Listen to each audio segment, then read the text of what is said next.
The humiliated wife. The arrogant Mafia emperor cuts his wife's hair in front of his lover. Unexpectedly, it was his end. At the Black Crest Ball, Mafia boss Darius Marconi did something unforgivable. He ordered his wife tied up so his mistress, Vivian Cross, could use scissors to cut off Serena Vale's long hair, which she had held for 20 years, in front of the entire empire. Not a single tear, not a single plea. Serena picked up each strand of hair, looked her husband straight in the eye, then turned and walked away. From that moment, the Marconi Empire began to crumble piece by piece, and no one knew that it was the hands of that despised woman pulling each thread down. Like and comment the city you're watching to let me know how far this story has progressed. Follow along until the end. The Black Crest Gala arrived every October like a verdict. It was the one night of the year when the underworld pressed its best suit, filed its nails, and pretended the blood was somewhere else. Somewhere darker. Somewhere below the marble floors of the Marconi Grand Ballroom. 500 guests. Chandeliers that cost more than most men earned in a decade. A string quartet playing Ravel so softly you could almost believe the men in the room had not ordered murders between the appetizer and the main course. Serena Vale Marconi stood at the top of the staircase and smoothed the front of her gown without looking down. Black satin, floor length, no jewelry except the thin gold chain at her throat.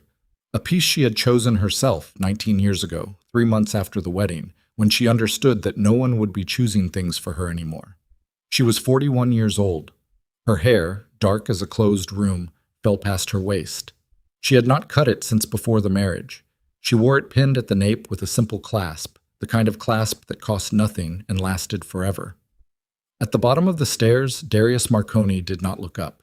He was speaking to Senator Hal Pittman. Not speaking, performing, his hand on the man's shoulder, his laugh carrying above the string quartet. He wore his power the way some men wore cologne, too much of it, applied in every room. Darius was 54 and still handsome in the way an unsheathed knife was handsome, the kind of beauty that existed to remind you of what it could do. His dark hair was silver at the temples now. He had let it go silver on purpose. He thought it made him look like consequence. Serena descended the staircase. Senator Pittman noticed her first. He was that kind of man, the kind who noticed women before anything else, who measured the room by who was in it, and who was decorative and who was a problem. His eyes moved to Serena, and something changed in them. Not desire. Not exactly. Something closer to recognition. Something closer to relief. "Serena," he said, and stepped slightly away from Darius to acknowledge her. Darius turned. He looked at his wife the way a man looks at furniture he can no longer remember purchasing. Not contempt. Worse. Indifference with a memory of contempt underneath it. "You're late," he said. "I'm exactly on time," she said. "You told Marco 8 o'clock. I told him 9. Senator Pittman laughed, surprised. Darius did not. Serena moved past them both toward the bar, accepted a glass of water, Mistress, not wine, never wine at these events, and began the work that had defined 20 years of her life. The invisible work. The work that looked like socializing and was actually something far closer to surgery. She knew the name of every person in that room. She knew which underboss had a daughter starting college next month and had been quietly worried about tuition. She knew which shipping partner had recently lost a contract in Rotterdam and needed someone to speak to the port authority on his behalf without making it look like a favor. She knew which city councilman was about to make a catastrophic mistake regarding a rezoning vote that would cost 3 of Darius's frontline operations their permits. She moved through the ballroom like water finds its way. No urgency, no performance. She touched an elbow here, offered a name there, remembered a detail from a conversation 18 months prior, and deployed it now with perfect casual accuracy. By 10 o'clock, she had quietly resolved 4 problems that Darius didn't know existed yet and would never know had been resolved at all. This was the nature of the arrangement. She had understood it within the first year of marriage. Darius built the fear. She built the infrastructure that made fear unnecessary. He was the locked gate. She was the reason people chose to stay inside the fence voluntarily. Neither of them had ever named it aloud. She had never asked for credit. She had for a long time believed that was wisdom. She was beginning to understand it was something else. Vivian Cross arrived at 10:15. The room knew. Rooms always know when the power configuration is shifted, when someone who is not supposed to be present has been permitted to be present, when a line has been crossed so openly that the crossing itself becomes a kind of declaration. Vivian was 32, blonde in the particular way that required maintenance and money, dressed in a gown that was the color of a bruise, dark violet, almost black, cut so that every man in the room would spend 30 seconds deciding whether he approved and then spend the rest of the night thinking about the question. She wore diamonds that Serena recognized. They were from the Marconi collection, the collection that Darius managed, and Serena had cataloged and insured. She had known about Vivian for 2 years.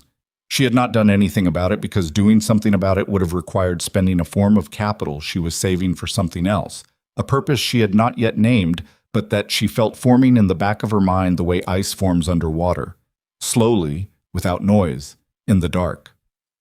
Darius crossed the room to Vivian in front of everyone. That was new. He had always maintained a certain operational discretion before, not out of loyalty to Serena. She had never been naive enough to believe that, but out of respect for the ritual of the event.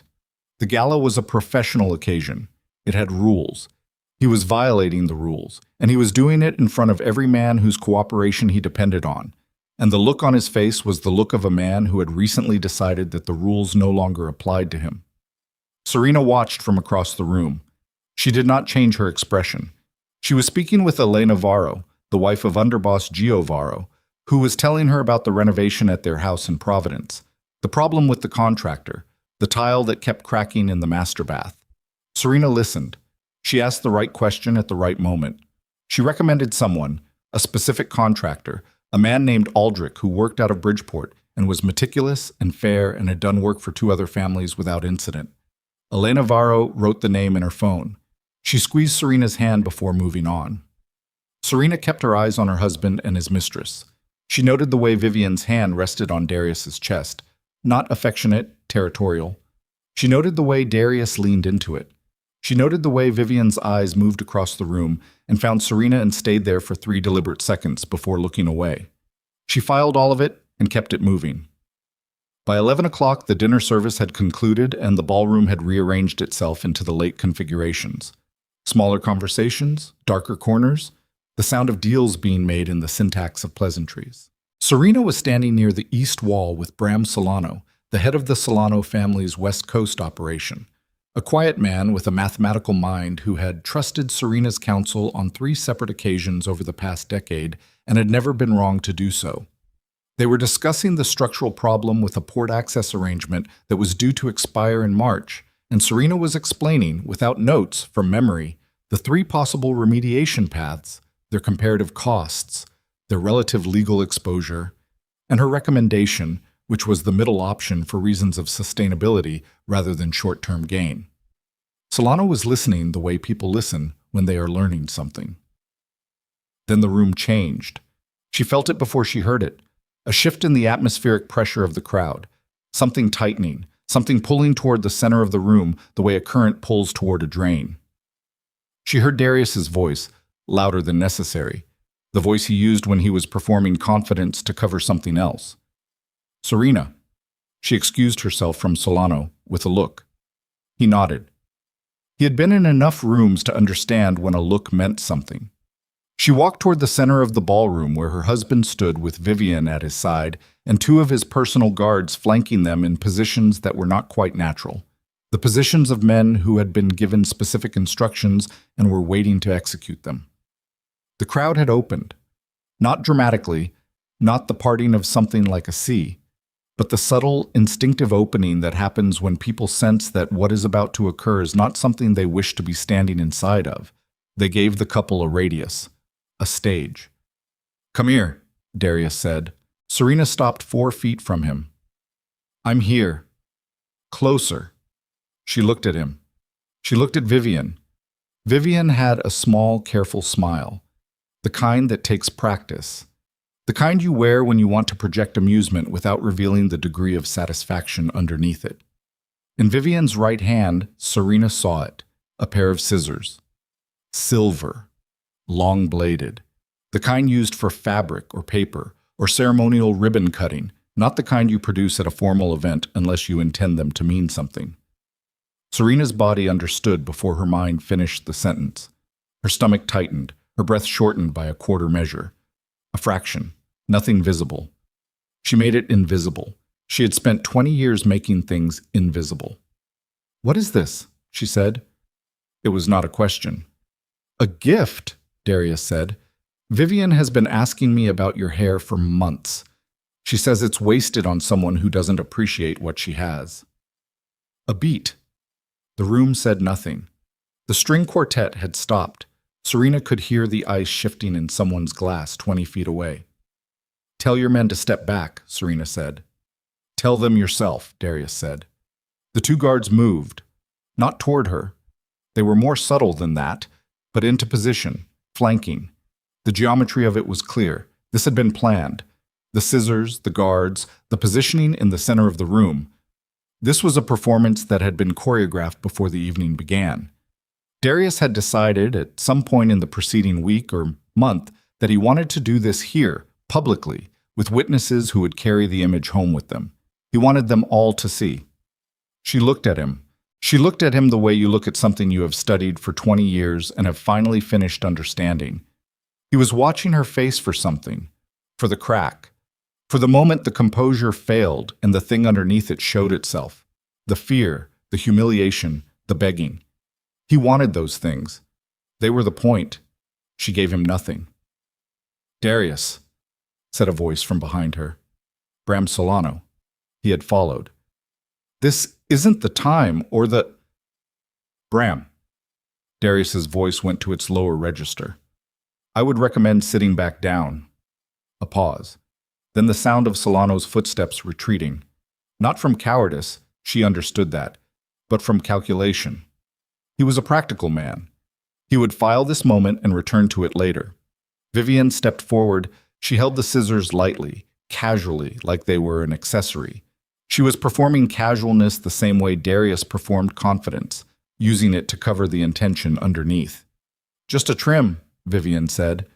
The smile was all the way open now. Serena felt the hands of the guards close around her upper arms. Not rough, firm. The kind of firm that communicates that roughness is available if required. She stood still. She breathed. She looked at the crowd, at the underbosses, the politicians, the business partners, the lawyers, the men who had sat across tables from her and taken her counsel and relied on her judgment and called her by her first name for 20 years. And she read every face in the room. She read them all in approximately 4 seconds, the way she always read rooms, the way she had trained herself to read rooms because rooms contained information, and information was the only currency that had ever mattered. What she saw on their faces was not nothing. It was not approval. It was not amusement. What she saw was something more complicated and more important. It was the specific discomfort of people who are watching something wrong occur in a place where they believed wrong things did not occur. The discomfort of people who understand that the social contract has just been violated in a way that has implications they have not yet fully calculated. She stored that. Vivian cut. The blade was sharp. She had made sure of that, had probably tested it. This was the kind of woman who tested things. And the first cut was clean, high up near the clasp, close to the nape. Serena felt the weight release. 19 years of weight. She felt the air at the back of her neck. She had not felt air there since before the marriage. She did not move. She looked at the wall. She chose a fixed point, a sconce, the second one to the right of the east exit. And she looked at it, and she breathed, and she kept everything interior and quiet, the way you keep a fire interior and quiet when you need it to burn for a long time. Vivian cut twice more. The hair fell. Not all at once, in sections, each heavier than expected, making a sound like something soft dropped on marble, which it was. When Vivian stepped back, satisfied, the guards released. Serena crouched. She did not look at Darius. She did not look at Vivian. She reached for the hair where it lay on the marble floor, and she gathered it. Not frantically, not desperately, deliberately, strand by strand, the way you gather something that belongs to you. And she held it in both hands, and she stood. She looked at Darius. He was waiting for the crack. He was still waiting. His jaw was set the way it set when he was disappointed that a plan had not produced the intended result. He had wanted the crack. He needed it. He needed the room to see his wife fall apart because the room was watching, and if the room saw her not fall apart, then the room would file a different image entirely. She looked at him for 3 seconds, maybe 4. She held the look the way you hold a door shut against something trying to come through from the other side. Then she turned. She walked. Not fast. Not the walk of someone fleeing. The walk of someone who has made a decision and is executing it with complete conviction. The walk of someone for whom the room has ceased to exist as a social environment and has become simply a space to cross. Heels on marble, steady rhythm, the hair in her hands, the back of her neck bare to 50 degrees of air-conditioned ballroom air for the first time in 2 decades. She reached the east exit and pushed through without looking back. The last thing she heard, before the door fell closed behind her, was silence. Not the silence of an empty room. The silence of 500 people who did not know what they had just witnessed, but understood, in the cellular, instinctive way that human beings understand these things, that something had been irrevocably broken, and that the thing that had been broken was not the woman. The car was waiting. Marco had it at the side entrance, which meant Marco had anticipated, which meant Marco was still paying attention the way she had always relied on him to pay attention. He was 62, had been with the family since before Darius took control, had a face like old leather and eyes that processed everything without reacting to any of it. He opened the door without speaking. She got in. He closed it behind her. She sat in the back of the car with the hair across her lap in the dark, and she breathed. She gave herself exactly 90 seconds. In those 90 seconds, she allowed herself to feel everything. The heat in her face, the specific burning at the back of her eyes that was not tears yet, but was the material tears were made from, the trembling in her hands that she had controlled so completely in the ballroom that her knuckles had gone white without her noticing. She felt the humiliation, which was real, which had mass and weight and temperature, which was not a feeling she was capable of avoiding because she was a human being and not a machine, regardless of how convincingly she sometimes performed the latter. She felt it. She held it. She located it precisely in her body, her chest, mostly, a pressure like a closed fist. And she knew its dimensions. Then she put it away. The car moved. Marco did not ask where. He drove to the apartment on the west side, not the main house, not the Marconi estate on Hilliard, but the apartment she had signed the lease on 14 months ago under a corporate name that was 3 entities removed from anything Darius could find without knowing specifically what to look for. She had 3 sets of keys. She had not told anyone about it, not Marco, not the few people she considered close to trust, no one. It was a small space, 1 bedroom, a kitchen, a view of the river that she had not chosen for its aesthetic, but for its sightlines and its exits. She had been preparing for a long time. The preparation had begun the day she understood that Darius's relationship with Vivian Cross was not tactical, not the kind of arrangement men in his position sometimes made for access or intelligence or leverage, but personal. Darius had chosen Vivian the way people choose things that are bad for them, completely, irrationally, in a way that reroutes the architecture of their judgment. She had seen it in the way he changed his patterns. Small things, the timing of his calls, the subject of his anger, which had shifted from professional frustrations to domestic ones, which meant he was no longer managing the domestic space with any care because he was already, mentally, elsewhere. She had begun moving things the month she understood this, not in a way that could be identified as movement. Quietly. The way water moves before a flood, invisibly, gathering, finding routes that don't yet look like routes. In the apartment, she laid the hair on the bathroom counter and looked at herself in the mirror. Her face was a face she barely recognized. Not from the cut. The cut had left a ragged line at the nape, uneven, the work of someone who had used the scissors correctly, but not skillfully. But beyond the cut, she barely recognized the face because she had spent 20 years using her face as a tool, and she had become efficient at deploying it for effect. And she had stopped seeing it as a face that belonged to a person with a private interior. She looked at it now, and she tried to find herself inside it. She found something. She went to the kitchen and filled a glass of water and drank half of it.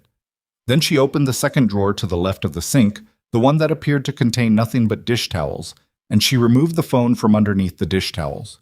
An older model, purchased with cash, registered to no one, and she turned it on and she scrolled to the contact listed as PB, and she called. The phone rang 3 times. "It's done," said the voice. Not a question. Tonight, Serena said. A pause. The kind of pause that contains a great deal of calculation compressed into a small amount of silence. Timeline? 48 hours, she said. Start with the Rotterdam line. Pull the oversight file from the Cayman account, the secondary one. Make sure the Solano packet is ready, but don't move it yet. I'll tell you when. Understood. Another pause. Are you all right? She looked at herself in the kitchen window's reflection, the dark glass, her face overlaid on the city lights outside. 48 hours, she said, and ended the call. She set the phone on the counter. She finished the water. She stood in the kitchen of the apartment she had rented in preparation for. A moment she had known was coming, and she did not think about Darius, and she did not think about Vivian, and she did not think about the ballroom or the scissors or the specific quality of the silence that had filled the room as she walked away. She thought about the morning. The morning was the beginning.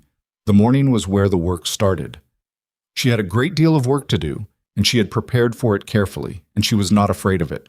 Fear was something she had examined and set aside 2 years ago when she first began to understand the full dimensions of what she had built and what she had the capacity to dismantle. Fear required uncertainty. She had very little uncertainty left. She was tired.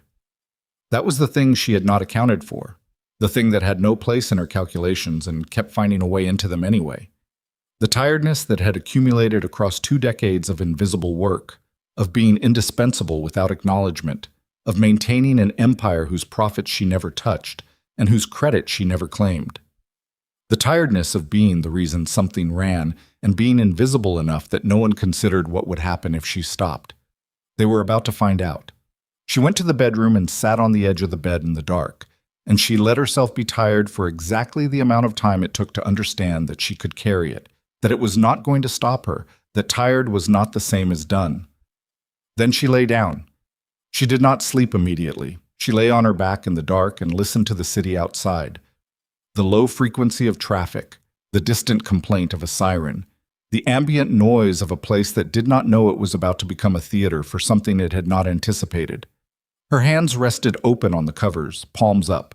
Her neck was bare and cold and strange. In the morning, she thought, she would make 3 calls. The first would set the Rotterdam mechanism in motion. The second would reach a man in Washington who had not spoken her name aloud in 4 years, but who had been waiting, patiently, professionally, for her to say the word. The third would go to a woman named Cass Meredith, who ran a private legal structure in Geneva and who had been holding a specific set of documents in a sealed account for 16 months, waiting for the same word. The word was very simple. She was almost asleep when the phone on the nightstand, the regular phone, the one registered to her name, buzzed once with a text message from Darius.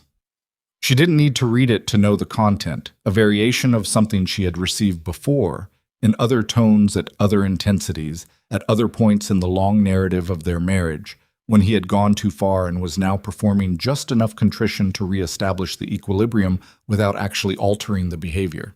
She knew the text without reading it, the way you know the weather before you open the curtain. She turned the phone face down. The ceiling was white in the dark. She looked at it. She thought about the room. She thought about the faces. She thought about Bram Solano's voice behind her. Darius, this isn't the time. And the way he had retreated and what that retreat meant, and what it would mean tomorrow when he sat across from his people and they asked him what he had seen at the gala. She thought about Senator Pittman, who had been the first to notice her on the stairs, and who had spent the rest of the evening carefully not looking at what was happening in the center of the room, which was its own form of communication. She thought about the underboss from New Haven, Felix Caro, who had been standing close enough to see everything and whose face had gone completely flat in the specific way of a man who is making a decision about where his loyalty sits and has arrived at an answer. She thought about all of it, and she categorized it, and she filed it, and she let herself, in the final minutes before sleep, feel the thing she had suppressed in the ballroom, the thing that had no name, but that was located somewhere between anger and sorrow and something else. Something cleaner than either, something that felt, if she was honest with herself, remarkably close to relief. She had been waiting for him to do the unforgivable thing. Now he had done it. There was, in that knowledge, a kind of stillness, the stillness of a problem finally resolved, The stillness of the moment after you have made a decision that you had been postponing for a very long time and that, having finally been made, simplifies everything. Every morning, every plan, every next step suddenly clarifying into a single direction, clean and straight and completely without ambiguity. She closed her eyes. She slept. Oh, 3 blocks away, inside the Marconi estate, Darius Marconi sat at his desk at 2 in the morning and stared at the unanswered text and felt, for the first time in a decade, something he did not have a ready name for. It was not guilt. He had never had much facility with guilt, had found it impractical, and had trained himself early in his life to convert it quickly into something more useful, usually anger. It was not fear exactly, though it had some of fear's properties. The slightly elevated heart rate, the awareness of exposure, the sense of something large and unseen operating in the adjacent dark. It was closer to the feeling you get when you realize the animal you were certain was contained has not been contained at all. He poured 2 fingers of whiskey and did not drink it. Across the room, Vivian was asleep in his bed. Not the marital bed, that was down the hall, but the room he had redecorated for her 6 months ago, the room with the good light and the better mattress. She had fallen asleep easily, the way people fall asleep when they believe they have won something. She had been in an excellent mood for the rest of the evening. He looked at the whiskey. He thought about the room. He thought about the way it had felt when Serena walked away. The feeling he had expected to feel was triumph, or at minimum, relief. The relief of having finally done the thing he had been considering for months. The thing that would make clear to everyone present where the power resided. He had expected the room to read it as strength. The room had not read it as strength. He couldn't identify exactly what the room had read it as. But he had moved through his own party for the next hour, and the conversations had been slightly shorter than usual, and the eyes had been slightly harder to hold, and Bram Solano had left early without saying goodbye, which Solano had never done in 12 years of attending this event. He picked up the whiskey, put it down. He pulled out his phone and called Serena's number. It rang through to voicemail. Her voicemail. Her voice. The particular professional evenness of it, the voice she used for everything and which gave nothing away. He hung up without leaving a message.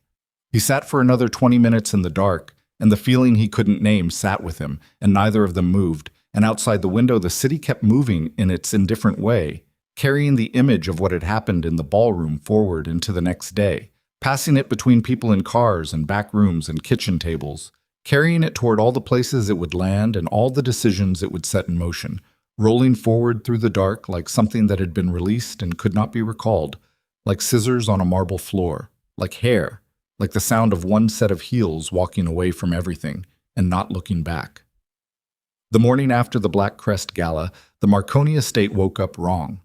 It was a small thing at first, the kind of wrongness that exists in the gap between what you expect and what you get, the gap that is usually so narrow you never notice it.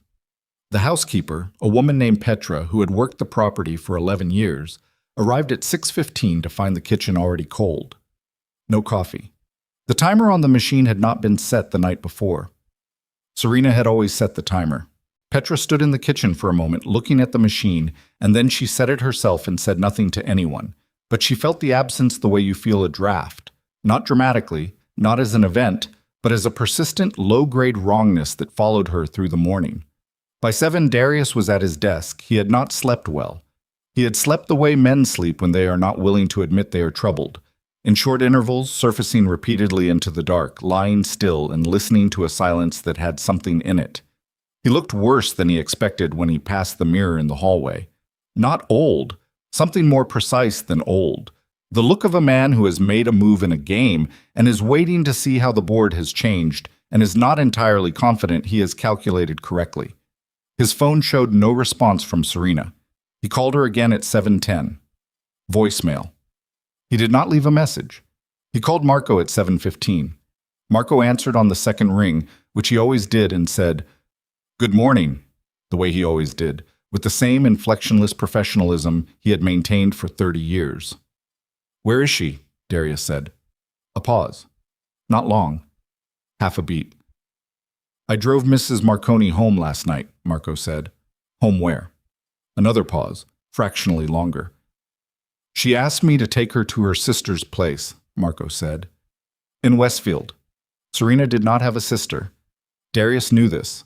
Marco knew that Darius knew this. The lie was not an evasion. It was a message. Marco was telling him, in the precise and deniable language of a man who has served long enough to know how these things are communicated, that he had taken Serena somewhere she had asked him to take her, and that he was not going to say where, and that the reason he was not going to say where was that she had asked him not to. Darius held the phone and did not say anything for 3 seconds. I want to know where she is by noon, he said. Of course, Marco said, with an evenness that meant nothing of the kind. Darius ended the call and sat back and looked at the ceiling. Vivian appeared in the doorway in one of his shirts, her blonde hair undone, holding a mug of coffee she had made herself. She looked rested. She looked infuriatingly pleased. She hasn't called, Vivian said. No. Good. She came in and sat across from him in the chair that Serena had used, when she used it, to go over the month's financial summaries. She'll be at her mother's or at a hotel. She'll come back in a few days when she's ready to be reasonable. Women like Serena don't leave, Darius. They adjust. He looked at her. You don't know anything about women like Serena, he said. Vivian's smile stayed in place. It was a trained smile. He had always found it compelling, and this morning he found it slightly insufficient, like a coat that is the right style, but the wrong weight for the weather. She has nowhere to go, Vivian said. Everything she has is yours. He said nothing. He was thinking about Marco's pause. Mom. By noon, 3 things had happened that Darius did not yet know were connected. The first, a call came in from port manager Theo Vassos in Rotterdam, asking to speak with whoever handles the Marconi side of the oversight arrangement. When Darius's operations manager, a man named Clint Reeves, told Vassos that Darius himself handled Rotterdam, Vassos said with careful neutrality that there appeared to be an issue with the authorization signature on the quarterly compliance review, the one that went to the Port Authority's external auditing firm. Without that signature, the review could not be certified. Without certification, the arrangement entered a grace period, 30 days, after which the terms reverted to standard commercial rates, which were 3 times the current rate, and which would require renegotiating a contract that had taken 4 years to structure. Reeves asked whose signature was required. Vassos told him. Reeves called Darius. Darius listened and said, "That's it. That's not possible." Vassos had been clear. The contract had been structured with dual authorization. Darius as principal and one S. Val Marconi as operational oversight, a standard arrangement for the classification of account. Without both signatures, the certification didn't move. Darius had not known that. He said to Reeves, "Pull the original contract." Reeves pulled it, read from it, confirmed what Vassos had said. Darius ended that call and sat very still. The second thing. Felix Caro, underboss of the New Haven operation, called at 12:40 and asked, with the specific studied casualness of a man who is asking something he is genuinely concerned about, but does not wish to appear genuinely concerned about, how Serena was doing after last night. "She's fine," Darius said. "Good," Caro said. "Because I wanted to... She was supposed to send me the updated terms for the Bridgeport arrangement, the real estate side. She told me she'd have it by the end of the month, and I just wanted to make sure, given last night, that the timeline was still..." "I'll handle the Bridgeport arrangement," Darius said. A pause. "No offense," Caro said carefully, "but Serena's been managing that negotiation for 8 months. There's context there that I wouldn't want to have to rebuild from." I said, "I'll handle it." Another pause. "Right," Caro said. "Sure, of course." And then before hanging up, "Tell her Felix sends his regards." He said her name. Not Darius's name, her name. The third thing was smaller and in some ways worse. At 1:15, Darius walked past the study, Serena's study, the smaller one off the east corridor that she used for her own work, the work he had never asked about and never entered because it had always seemed in the way of household territories to be hers, and he tried the handle. Locked. He didn't have a key. He stood outside that door for a long moment, aware of the specific humiliation of standing outside a locked room in your own house without a key, and then he walked away. He called Vivian into the main study at 2 o'clock and closed the door. "The Rotterdam contract has Serena's name on it," he said, "as a co-signer." Vivian set down her phone. "What does that mean?" "It means I can't certify the quarterly compliance review without her signature.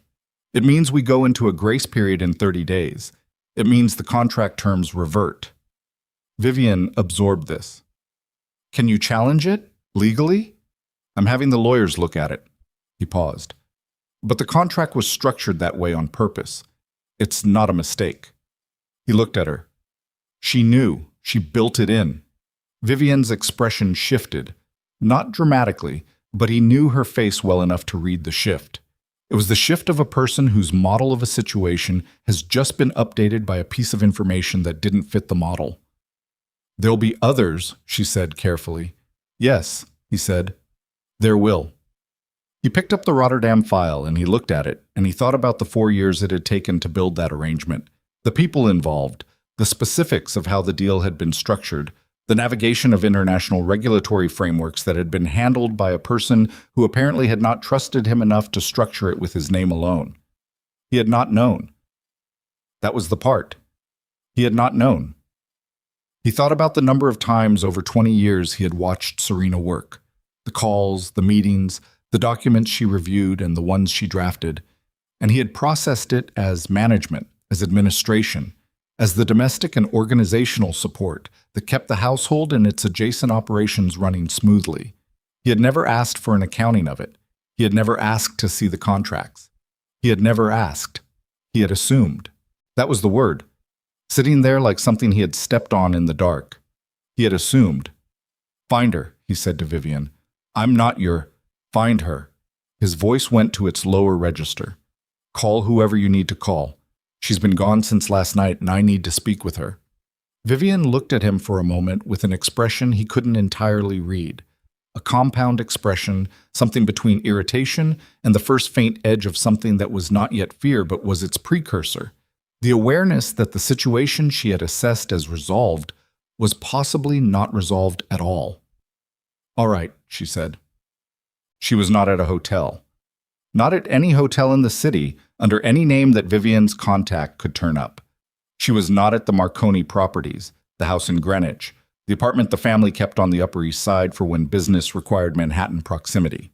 She was not with any friend or associate that Vivian knew of, which was not a long list because Vivian had never paid close attention to Serena's social geography, had never considered it relevant.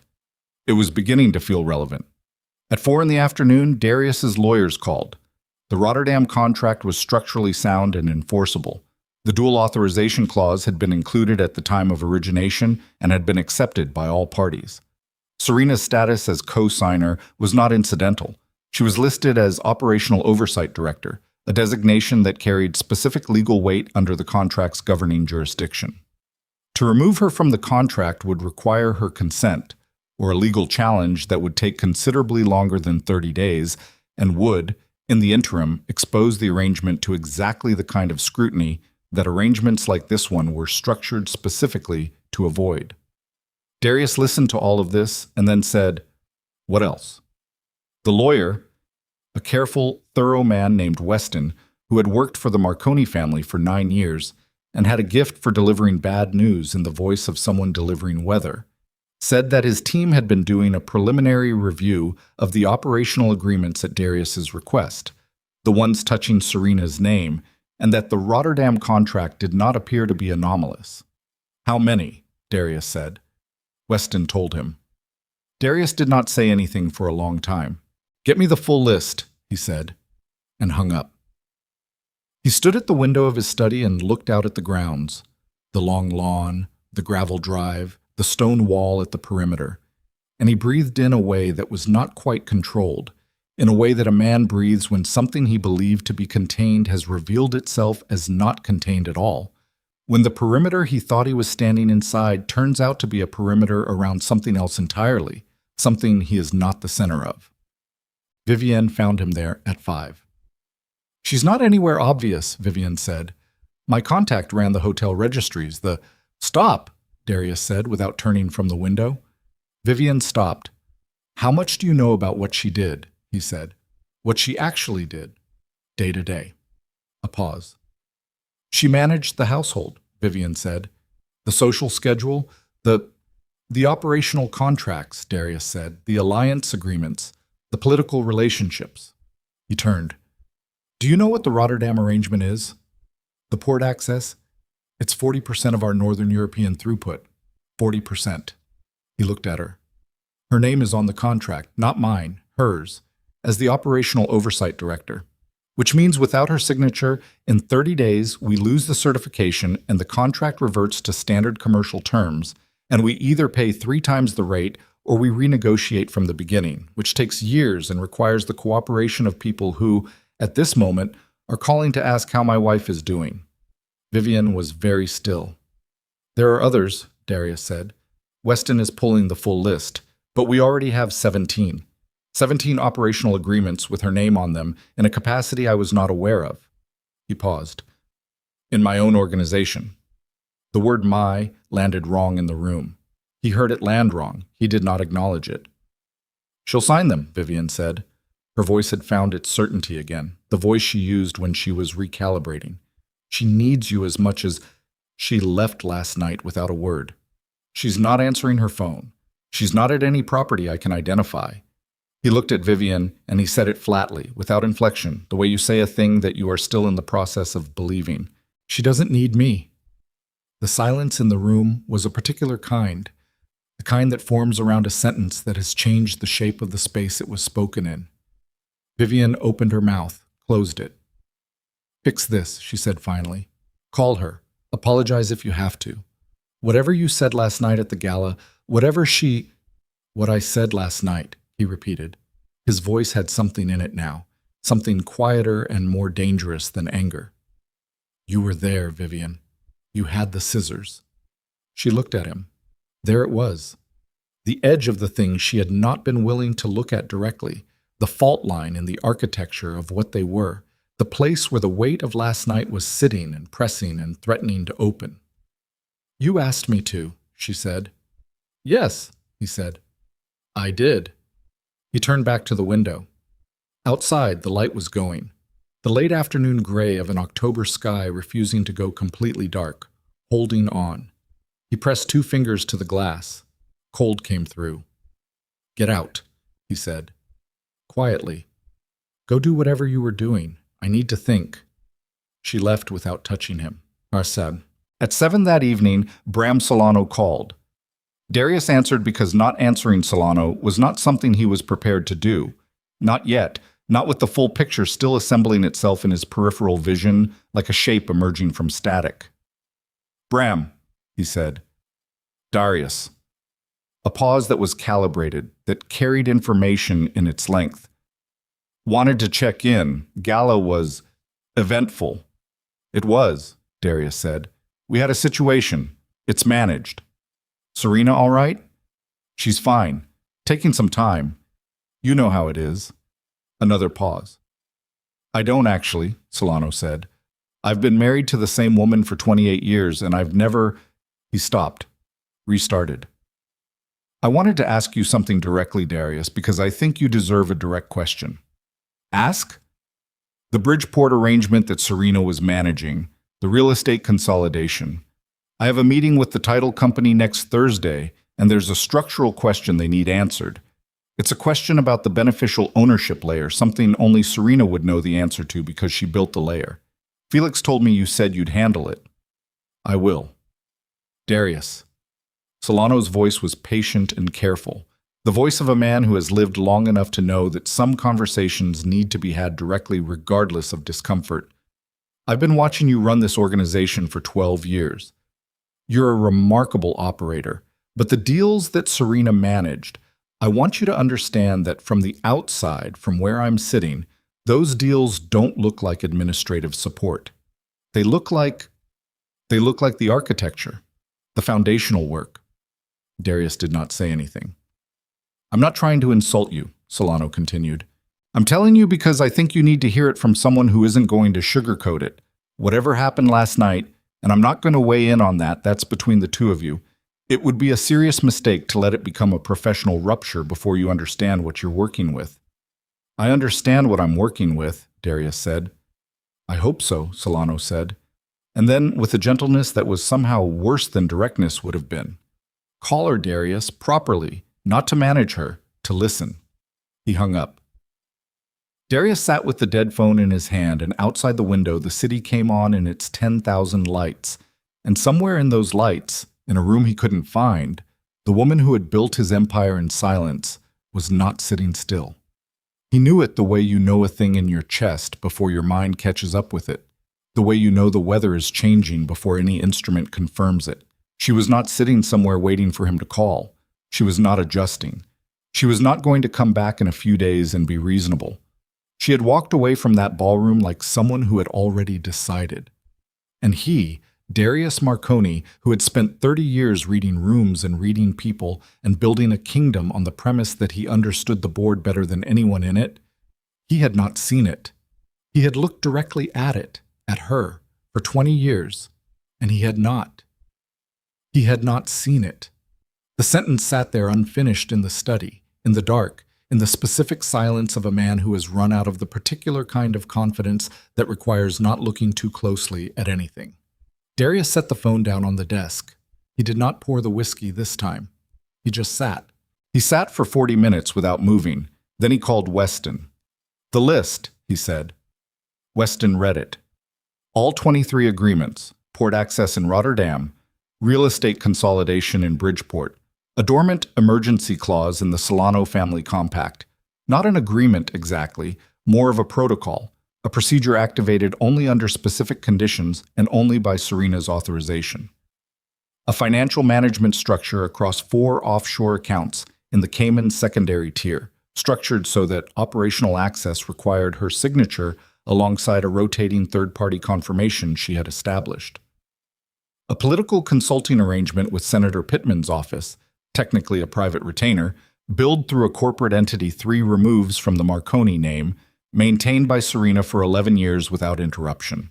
A peace compact with the Vero family, signed in her name as a private guarantor, meaning that if the compact were challenged, the liability attached to her personally, not to Darius, not to the Marconi organization. She had taken the liability herself. She had done that deliberately, which meant she had known, when she signed it, that the liability was something she was willing to carry and something she did not trust Darius to carry without her. 23 agreements, probably more, Weston said, in the second tier, arrangements that were not contracts but understandings, the kind of architecture that lived in relationships rather than documents. Darius listened to all of it. When Weston finished, the silence on the line was long enough that Weston said, "Darius?" "Get some sleep," Darius said, and hung up. He sat another 10 minutes in the study. Then he got up and walked down the east corridor and stood outside the locked door of Serena's study and looked at it. He tried the handle again. Still locked. He went to the kitchen, found the spare key cabinet behind the pantry panel, the cabinet that held every key to every room in the house, labeled in Serena's handwriting, and he looked for the study key. There was a hook for it. The hook was empty. She had removed the spare. He stood in the kitchen and breathed. The next morning, the calls started before 8. Not to Darius. To the organization's main operations line, the number that Reeves managed, the number that filtered the day-to-day operational inquiries before they reached Darius's desk. Reeves had been with the Marconi organization for 7 years. He was efficient and loyal in the way of a man who is good at his work and has found a stable situation and intends to maintain it. He was not a complicated person. He came into Darius's study at 8:40 with a legal pad and the look of a man who has spent the morning receiving information he does not know how to contextualize. 4 calls since 7, Reeves said. Rotterdam again, because Vassos didn't hear back on the certification timeline. Felix Caro, asking about the Bridgeport meeting next Thursday. He says he needs a contact name for the title company, someone Serena was dealing with. Giovaro's people asking whether the February summit is still on the calendar, and if so, whether the usual arrangements are in place, and if not, who to contact. He paused. And Senator Pittman's office, his chief of staff asking whether the retainer renewal is going forward and whether Serena is the contact for the paperwork. Darius looked at the legal pad. What did you tell them? he said. That I'd follow up. I didn't have answers for any of them. Reeves paused. Also, and I don't know if this is related, I called the Cayman account manager this morning for the routine monthly confirmation, the secondary account. He said the confirmation cycle had been suspended pending reauthorization. Suspended by whom? He said it was an account-level instruction. He couldn't give me more detail than that without the authorization code. Reeves looked at the legal pad again. The authorization code is a dual-party code. We only have one half of it. The room was quiet. Who holds the other half? Darius said, though he already knew. Reeves looked up from the legal pad with the expression of a man confirming something both of them already understand, but that needs to be said aloud to become real. Mrs. Marconi, he said. By 10 o'clock, Darius had made 6 calls and received 4 of them. The ones he received told him, in varying registers of diplomatic evasion, the same thing. Things were on hold. Things were waiting on confirmation. Things were in a review period. The ones he made went to voicemail or to intermediaries who said they would pass the message along. He reached Senator Pittman directly, on his personal line, and the senator answered because Darius had always been the kind of caller you answered even when you didn't want to. Hal, Darius said, I need the retainer renewal processed through my office directly. Serena she's taking some time, temporarily. Of course, Pittman said. The senator had a voice built for managing situations, smooth, warm, procedurally non-committal. I'll have my chief of staff reach out, though I'll be honest with you, Darius. The retainer's structured in a way that the renewal process is tied to the original terms, and those terms were negotiated directly with Serena. My people are very comfortable with how she runs things. It might be simplest if she's not available, Darius said. A pause. Right, Pittman said. Well, let me look at the paperwork and we'll see what the flexibility is. Another pause, this one with more texture. Is she all right? After I heard about the gala, someone mentioned, she's fine, Darius said. It was a personal matter. Of course, Pittman said, in the voice of a man who does not believe what he is being told, but is too experienced to say so. They ended the call. Darius sat. At 11, Vivienne came into the study with coffee she had made herself and set it on the desk and pulled a chair close and sat with her hands folded and her face in the configuration she used when she was performing composure over agitation. She had been on her own phone for most of the morning. He had heard her voice in the other room, controlled, professional, and had not asked who she was calling. I spoke to my contact at the property firm, she said. The Bridgeport consolidation. I went through what I could access on the surface. The structure is complicated. There are beneficial ownership layers that I couldn't trace them all. My contact says it would take weeks to fully map. I know, Darius said. Darius, she leaned forward. This is manageable. You need to find her, and you need to sit down with her like two rational. I've called her 14 times, he said. Vivienne was quiet. She's not answering, he said. She's not at any location my people can identify. Marco won't tell me where he took her. And I'm beginning to understand. He stopped. He picked up the coffee, set it down. I'm beginning to understand that this was not a reaction. Walking out. This was not her reacting to last night. He looked at Vivienne, and his voice had something in it now that was not anger and was not fear, but was the compound thing that forms when both of those are present simultaneously and have been sitting together long enough to fuse. This was planned. Vivienne looked at him. The accounts, he said. The contracts, the authorization codes, the locked study. The key that isn't in the cabinet. He paused. She's been doing this for a long time, moving things, structuring things, building the architecture so that if she left, she took the infrastructure with her. She wouldn't. She did. He said it without inflection. Whatever I thought she was, whatever you thought she was, we were wrong. The room was very still. Then fight it, Vivienne said. Challenge the contracts. Pull the account by force if you have to. You have people, Darius. I have people who called this morning asking where she is, he said. I have Felix Caro sending her regards. I have Bram Solano telling me to listen to her. He looked at Vivienne steadily. I have an organization that has been reaching past me to a woman I didn't know was running it. The call came at 1:15, not to Darius. To the conference line, the one used for syndicate-level communications, the one that all the major family operations monitored when something significant was being convened. Reeves buzzed in to say there was a message on the conference line requesting a full council call at 4 that afternoon, and that the message had been sent from a routing number Reeves didn't recognize. Darius asked him to read the number. He didn't recognize it either. He called Caro. "Did you get a conference line request?" "Just now," Caro said. "From that number?" "Yes." A pause. "You know whose it is?" Darius said no. Caro was quiet for a moment. "Giovaro got it too. Solano, a couple of the others. Word is everyone's joining." He paused again with the careful tone of a man choosing his words. "Darius, I'm going to be straight with you because we've been straight with each other for a long time. The number, I ran it through our contact at the telecom. The account it's registered to is a private holding company. The holding company traces back to a legal entity in Geneva." Darius waited. "The Geneva entity," Caro said, "is administered by a firm called Meredith Structured Legal. I looked them up. Private practice, established 16 years ago. Primary client work is confidential, but they show up in the registration documents for 3 of the Alliance compacts." He stopped.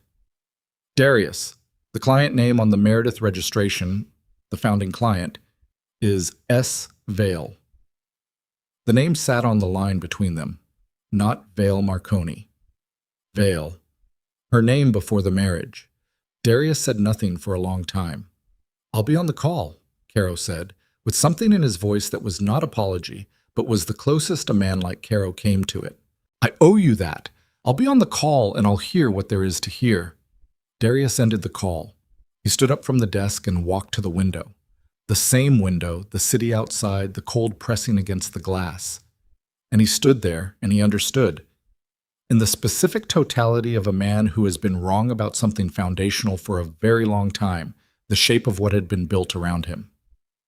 Meredith Structured Legal. Established 16 years ago. 16 years was 3 years into the marriage. She had been 25. He had been 38 and already running the organization, and certain in the absolute and unexamined way of a man who has never been seriously wrong about anything in his professional life, that he understood the people around him. She had been 25 and already building an exit structure, not an exit. Worse, a parallel structure, a second architecture, running beneath the first, sharing the same foundation, but answering to different authority, answering to her.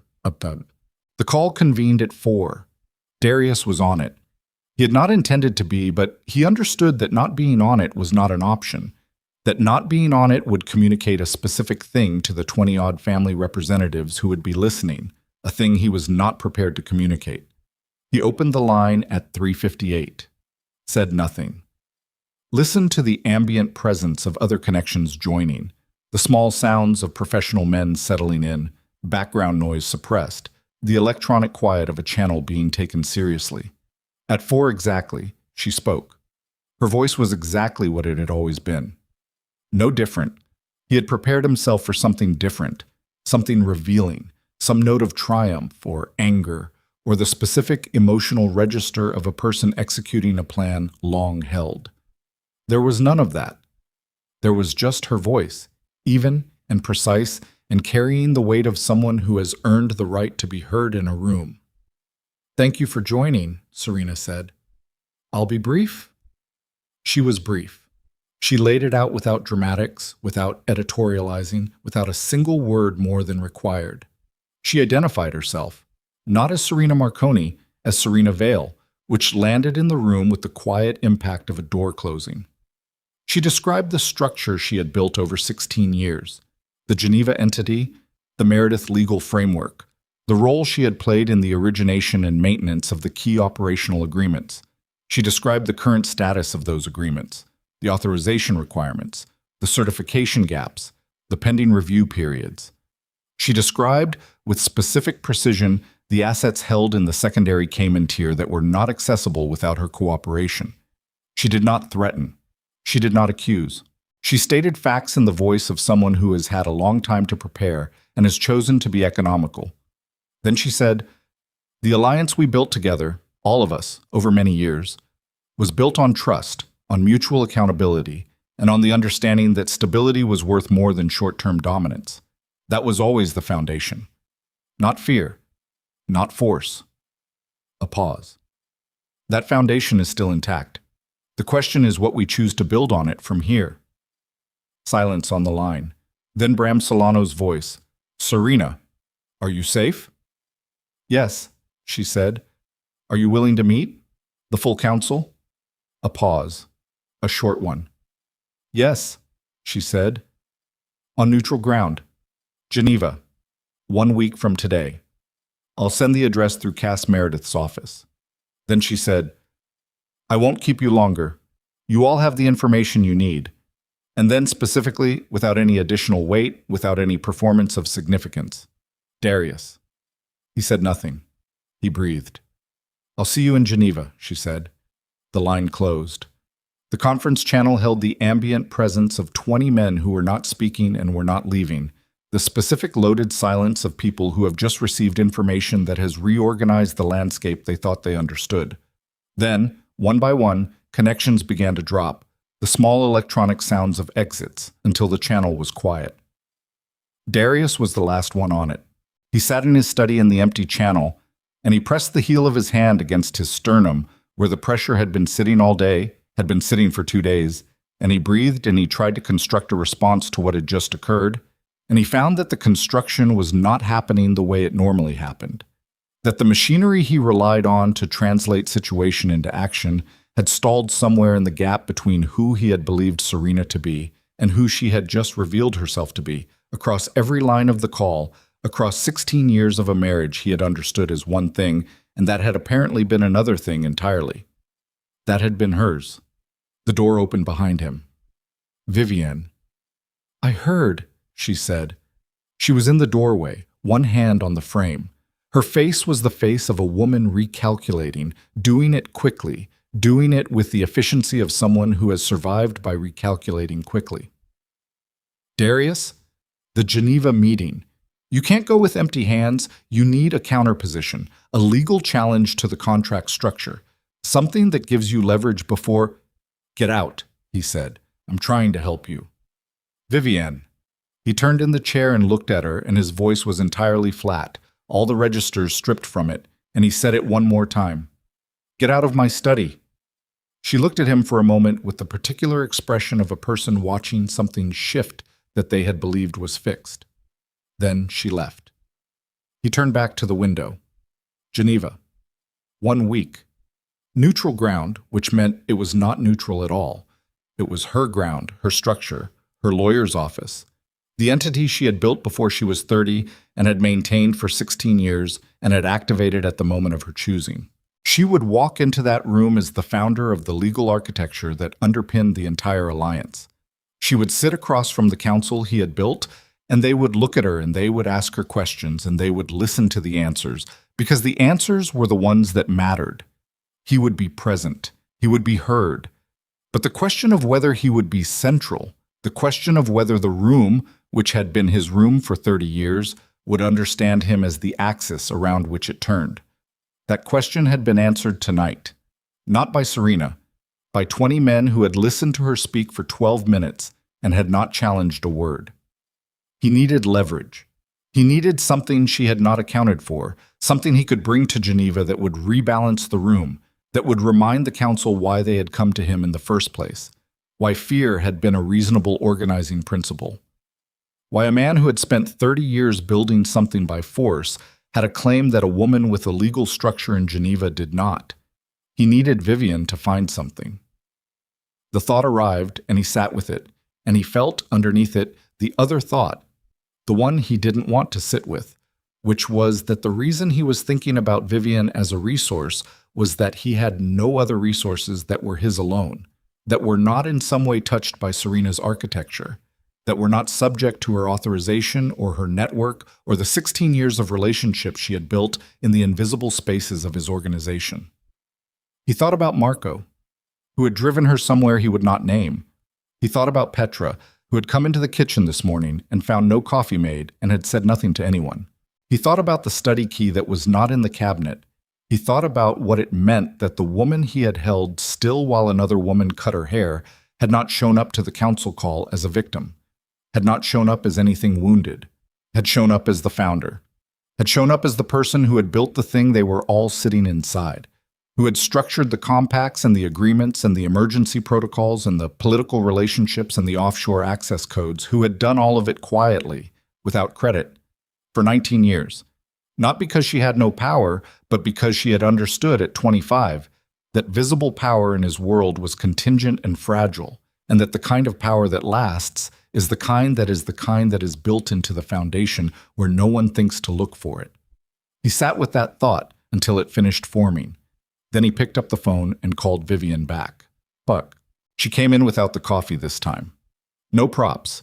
She stood across the desk with her arms at her sides and her face in the configuration of a woman who has decided that the current situation requires her to be useful rather than decorative, who has recalculated and found that her position is more contingent than she believed 48 hours ago and is responding to that calculation with the specific focused energy of a person who does not intend to be on the losing side of anything.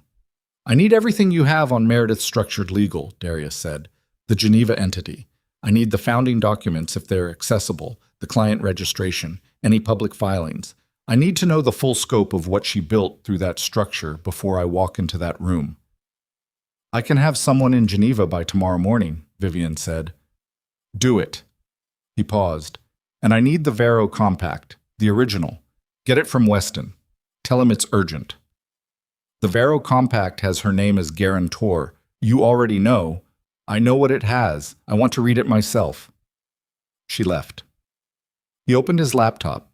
He pulled every operational document he could access from the organization's shared server, the agreements, the account structures, the correspondence threads, and he began reading with the systematic attention of a man auditing a building he has lived in for 20 years and is examining for the first time with the specific intent of finding the load-bearing walls. He read for 6 hours. By 2 a.m, he understood the full shape of it, and the full shape of it was worse than the partial shape had been. Not because she had done anything against him. That was the specific grinding difficulty of the thing. The part he kept returning to was something that was not quite anger because anger required a clear target, and this had no clear target. She had not sabotaged him. She had not stolen from him. She had built things that served the organization's interests, and she had built them in a way that also happened to require her continued presence. Every agreement that bore her name was an agreement that had functioned correctly, had served its purpose, had protected and grown the operation's reach. She had simply structured them so that her departure would be felt. She had made herself necessary. Not in the domestic, dependent way he had always categorized it. In the foundational way. The load-bearing wall way. He closed the laptop at 2:15. He was going to Geneva, and he was going to need something more than legal challenges and Vivian's contacts. He was going to need to walk into that room with something that changed the shape of the conversation, something that reminded 20 men why they had aligned with Darius Marconi in the first place, not because of alliance compacts and port access arrangements, but because of what happened to people who opposed him. He picked up a different phone, the one in the desk drawer. He made a call he had not made in 4 years. The man who answered had a voice like a room with no windows. I need Carver, Darius said. Troshit. Carver arrived the next morning. His name was not Carver. It had not been his name for a long time. He was a man of indeterminate age, somewhere between 50 and something older, with hands that had been broken and reset imperfectly at least twice, and eyes that processed a room the way a machine processes data, without opinion, without hesitation, without anything resembling discomfort. He had done specific work for Darius on 3 previous occasions. The work had been done cleanly and without documentation and had resolved 3 problems that had not been resolvable by other means. He sat across from Darius in the study and listened without taking notes. Darius told him about Geneva, about the meeting, about the council, and Serena's call, and the legal structure and what was at stake. He told him that he needed intelligence, specifically the physical location of the Geneva office, the security arrangement, the schedule. He told him that he needed to understand who would be in that room before he walked into it, and whether there was leverage available that he had not yet identified. Carver listened to all of it. Then he said, "You want her scared." Darius looked at him. "Before Geneva," Carver said, "you want something that changes her calculation, something that reminds her that the kind of architecture she's built has physical addresses." "I want her at the table," Darius said, not running it. Carver nodded once. 4 days is tight. I'm aware. It'll cost more than the last time." "I'm aware of that too." Carver stood. He buttoned his jacket, a gesture that was entirely habitual, entirely without self-consciousness, the gesture of a man for whom every action was simply a step in a sequence. "I'll have something for you in 48 hours, he said, and left. Vivienne appeared in the doorway 30 seconds after Carver's car cleared the drive. She had seen him arrive. She had not been introduced and had not asked to be and had stayed in the upper rooms with her door closed, which was the right instinct. "Who was that?" she said. "Nobody," Darius said. She looked at him with an expression that said she knew that nobody meant someone whose name she did not want to know, and she nodded once and went back upstairs. 41 hours later, Carver called. "The Geneva office is on the 4th floor of a building on Rue de Rive," he said. "Meredith has 3 staff, 2 are permanent, 1 rotates. The office has a standard commercial security arrangement, electronic access, cameras on the exterior, nothing sophisticated. There's a residential address associated with Meredith personally, outside the city, in Cologne. The address is accessible." "And Serena?" Darius said. A pause. "She's not in Geneva yet," Carver said. "She's in the city. Here." Darius's hand tightened on the phone. "Where?" Carver gave him an address. It was 11 blocks away. He sat with that for a moment. The specific vertiginous quality of discovering that the person you have been trying to locate for 5 days has been 11 blocks away. And he felt his pulse in his throat, felt the heat move up through his chest, felt the thing that had been sitting in his sternum for 5 days shift and become something sharper and more immediate. "I want to know her schedule," he said. "Who she's meeting, where she goes." "Already on it," Carver said. He did not tell Vivienne about the address. He did not tell anyone. He drove himself, something he almost never did, had not done alone since before the organization grew large enough to require protection. And he parked on the street a block and a half away, and he sat in the car in the dark, and he looked at the building. A converted industrial space, 7 stories, the kind of building that had been renovated into residential units 15 years ago and still had the bones of something that had once served a different purpose. He sat in the car for 20 minutes. He was not certain what he intended to do. That uncertainty was its own kind of information. Darius Marconi had spent 30 years being certain what he intended to do. The uncertainty was not something he recognized in himself, and it sat badly. It sat like a foreign object, like something that had gotten into the mechanism and was interfering with the operation. He got out of the car. He stood on the sidewalk. The night was cold, the October cold that has permanence in it, the cold that is not a transition but an arrival. He turned his collar up. He looked at the building's entrance. Glass doors, a panel of buzzers, a camera above the lintel angled at the street. He knew which floor. Carver had been specific. He stood on the sidewalk for 30 seconds. Then his phone rang. He looked at the screen. It was her. He stood on the sidewalk outside her building in the dark with her name on his screen, and he answered. "I know where you are," she said. He said nothing. "I've known since this morning," she said. "Carver has been with you for 4 years, and he had a problem in Marseille 18 months ago that I helped resolve. He told me when you called him." A pause. "Come upstairs if you want, or go home, but understand that coming here tonight doesn't change anything about Geneva." He breathed. "Come up," she said. "I'll make coffee." The line stayed open. He heard the ambient sound of a kitchen, the particular acoustics of a small space, a drawer opening, the weight of a kettle. She was already moving. She had already decided he would come. He went inside. Sem. The apartment was on the 5th floor. She met him at the door. She looked different.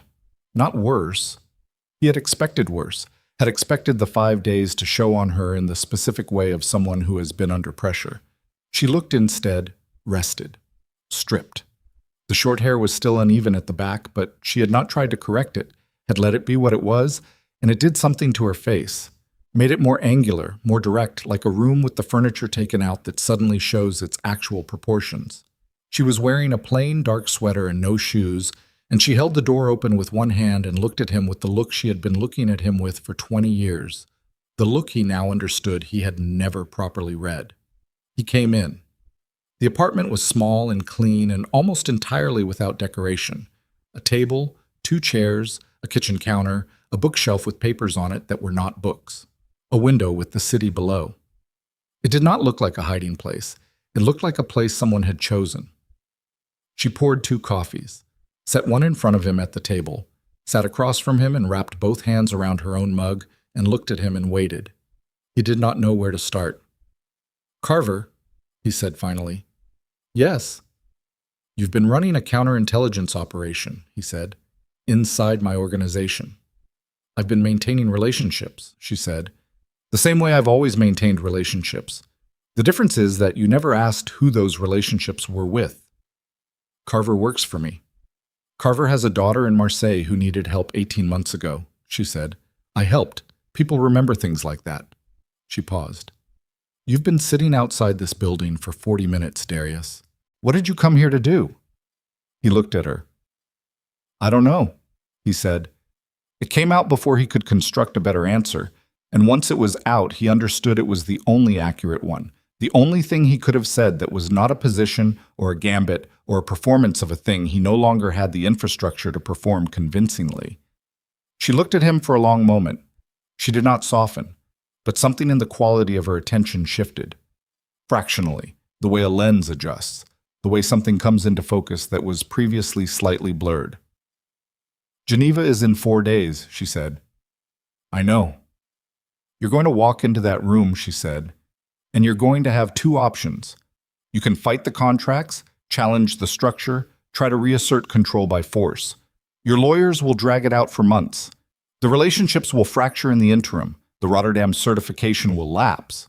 The Varro Compact will enter a dispute process that neither of us wants." She paused. "Or you can come to the table." "Come to the table on your terms," he said. "Come to the table on terms that keep the organization functional," she said, "which is different." She took a sip of coffee. Her hands were steady. His were not. "I'm not trying to take what you built, Darius. I'm not interested in running what you built. What I built is something else. The alliance structure. The relationships. Those were always mine. I just never named them." "You named them in Geneva," he said. "Yes," she said, "because you gave me no other option." The sentence landed without force, without recrimination, just the flat factual weight of it. He had given her no other option. The gala, the scissors. The room full of witnesses he had chosen for their presence had specifically assembled so they would see. He had meant to break something. He had broken something, just not what he intended. "The council," he said. "After the call, are they—" "They're waiting," she said. "They're not moving yet. They respect what you built, most of them." She set down her mug. "But respect and loyalty are different things, and you've been spending loyalty like it's unlimited for the last 2 years. Vivienne, the gala, the way you've been managing Felix and Gio, not consulting, commanding. Men like that don't leave because of one incident. They leave because of a pattern." She paused. "You're close to the pattern completing." He sat with that. Outside the window, the city moved in its indifferent way. He was aware of the strangeness of sitting here, in her apartment, the apartment she had rented and furnished and lived in for reasons he was still fully mapping, drinking coffee at her table and receiving an assessment of his organizational vulnerabilities from the woman he had publicly humiliated 6 days ago. He was aware of the strangeness, and he could not locate an appropriate response to it because the appropriate response required a kind of self-knowledge that the past 6 days had been systematically dismantling. "What do you want?" he said. She looked at him, not with triumph, not with anger, with the look of someone who has been waiting a long time for a specific question to be asked. "I want out," she said, "clean, properly structured. The assets that are in my name stay in my name.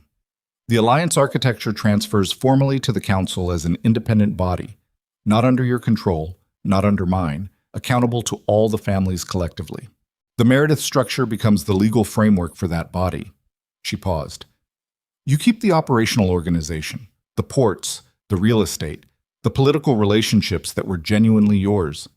You run it the way you've always run it. I stop being the invisible infrastructure and you stop pretending I was decoration. He looked at the table. And if I say no, he said, then Geneva is a different kind of meeting, she said. And the 30 days on Rotterdam runs out, and the Varo Compact goes into dispute, and the council watches you handle it, and they make the decisions men make when they stop trusting the person at the center. She said it without heat. I don't want that. I genuinely don't. What we built worked. I'm not interested in burning it. He looked up at her. You should be, he said.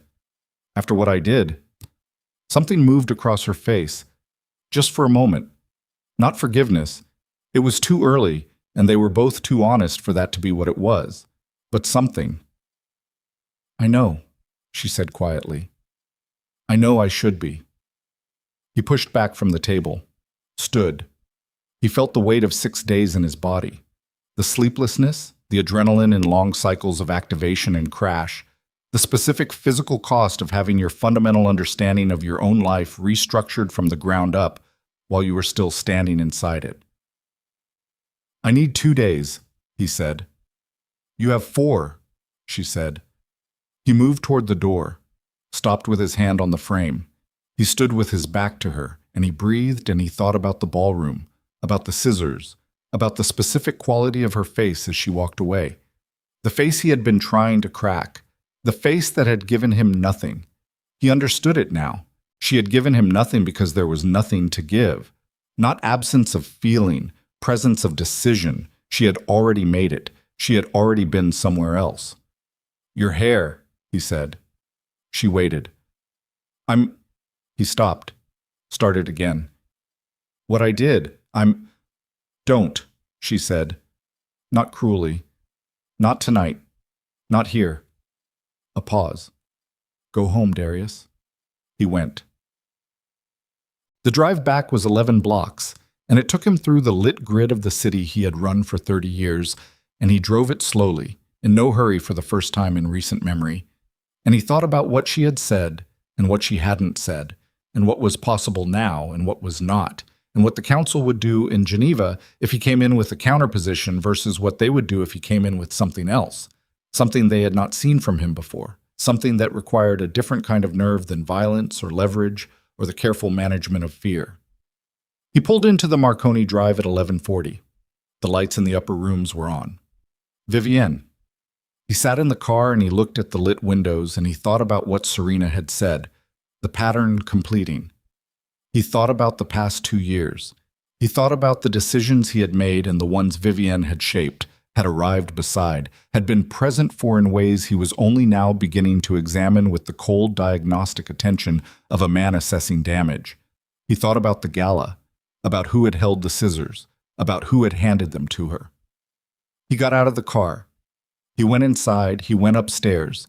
He knocked on Vivienne's door and she opened it and she looked at him and she read his face and he watched her read it and he watched her understand in the specific way of a person who is very intelligent and has been in contingent situations before, what she was reading.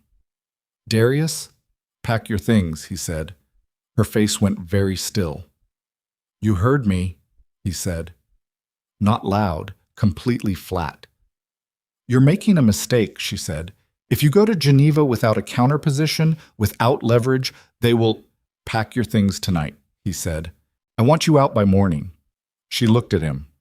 The trained smile was entirely gone now, stripped completely, and what was under it was not what he had expected, was not the fear or the recalculation he had anticipated, but something harder and colder and much more specific.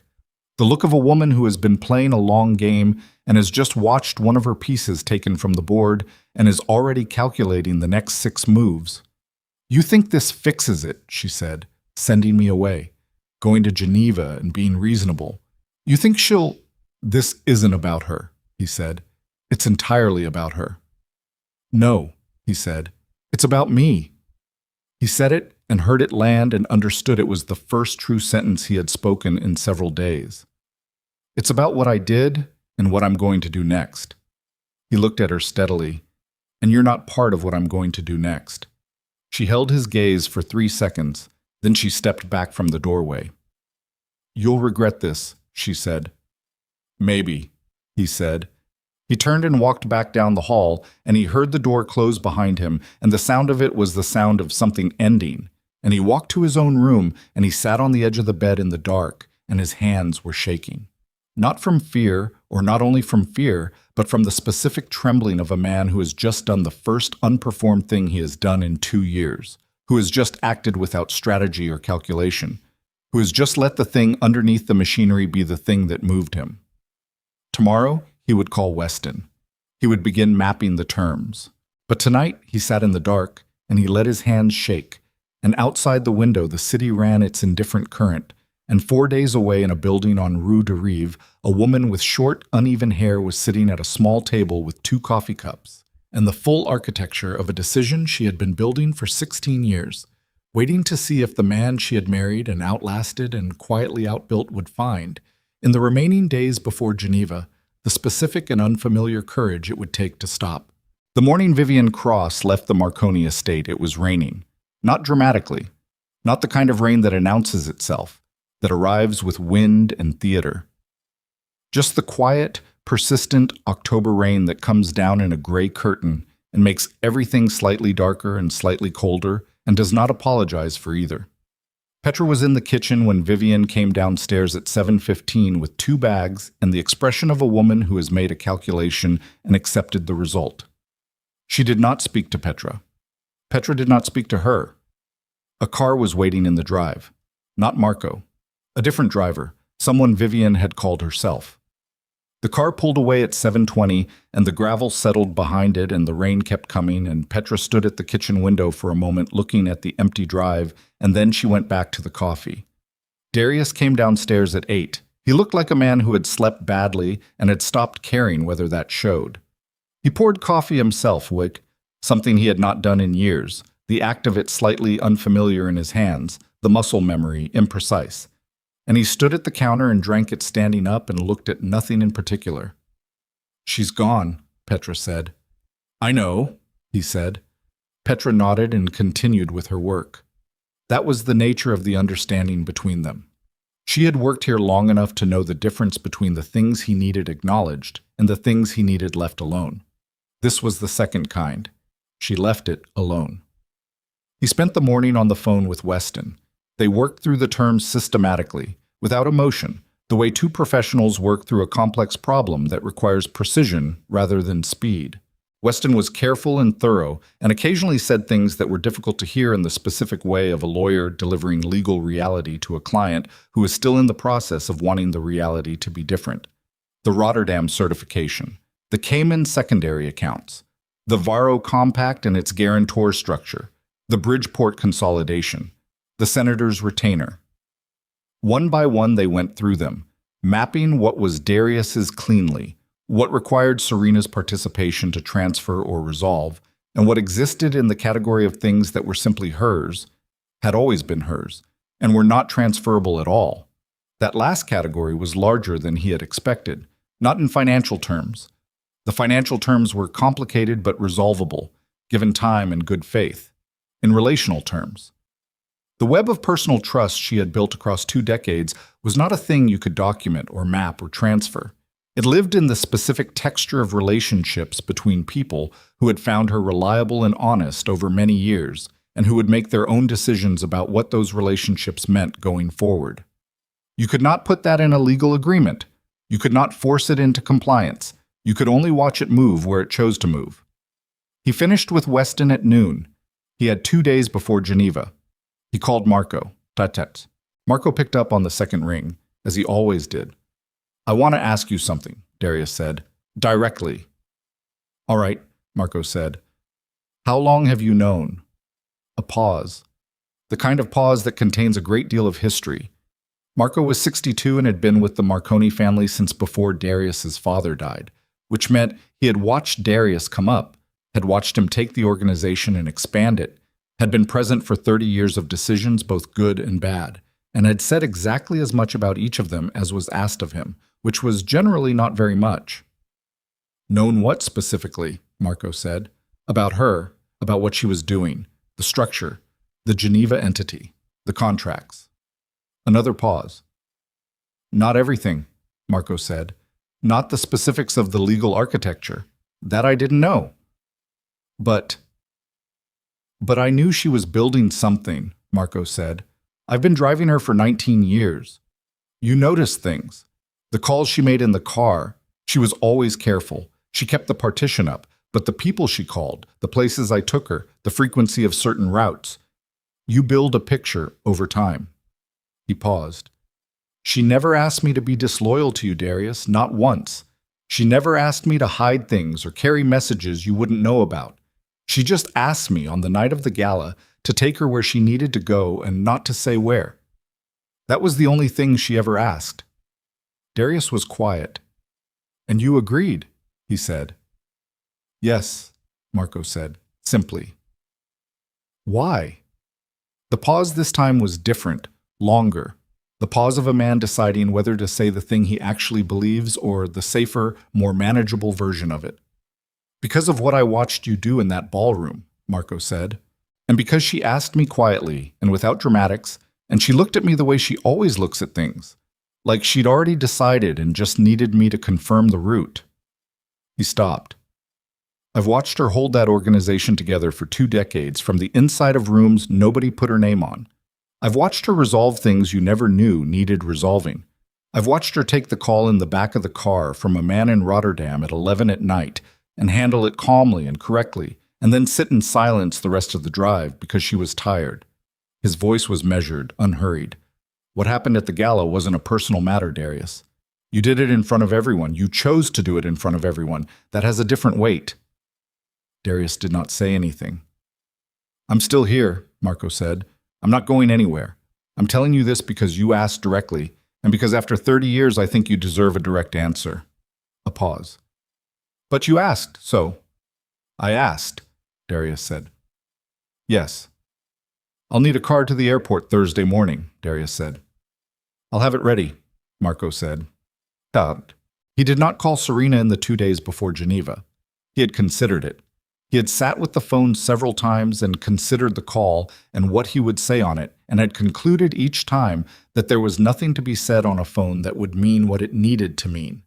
That meaning required the specific gravity of physical presence, of being in the same room, of the inability to manage the distance between 2 people when the distance was 0. He would see her in Geneva.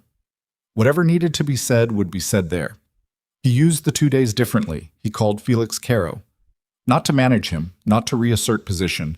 He called to listen, which was something he had apparently stopped doing at some point in the recent past, and which felt effortful and strange, and also, he was beginning to find, necessary. Caro talked about the Bridgeport consolidation, about the title company contact, about the specific nature of what Serena had been managing there. Not just the legal structure, but the relationship with the sellers, a family who had inherited a complicated property situation and who trusted the process because they trusted her specifically, her name, her consistency. Caro was direct about it. If Serena was out, the sellers would likely pause and the deal could lose momentum. I understand, Darius said. Do you? Caro said. Not hostile, genuinely asking. I'm working on it, Darius said. He called Gio Varro next. Gio was warmer than Caro by disposition, but no less direct once he understood that directness was what the call was for. The February summit. Serena had managed the logistics of it for 4 consecutive years.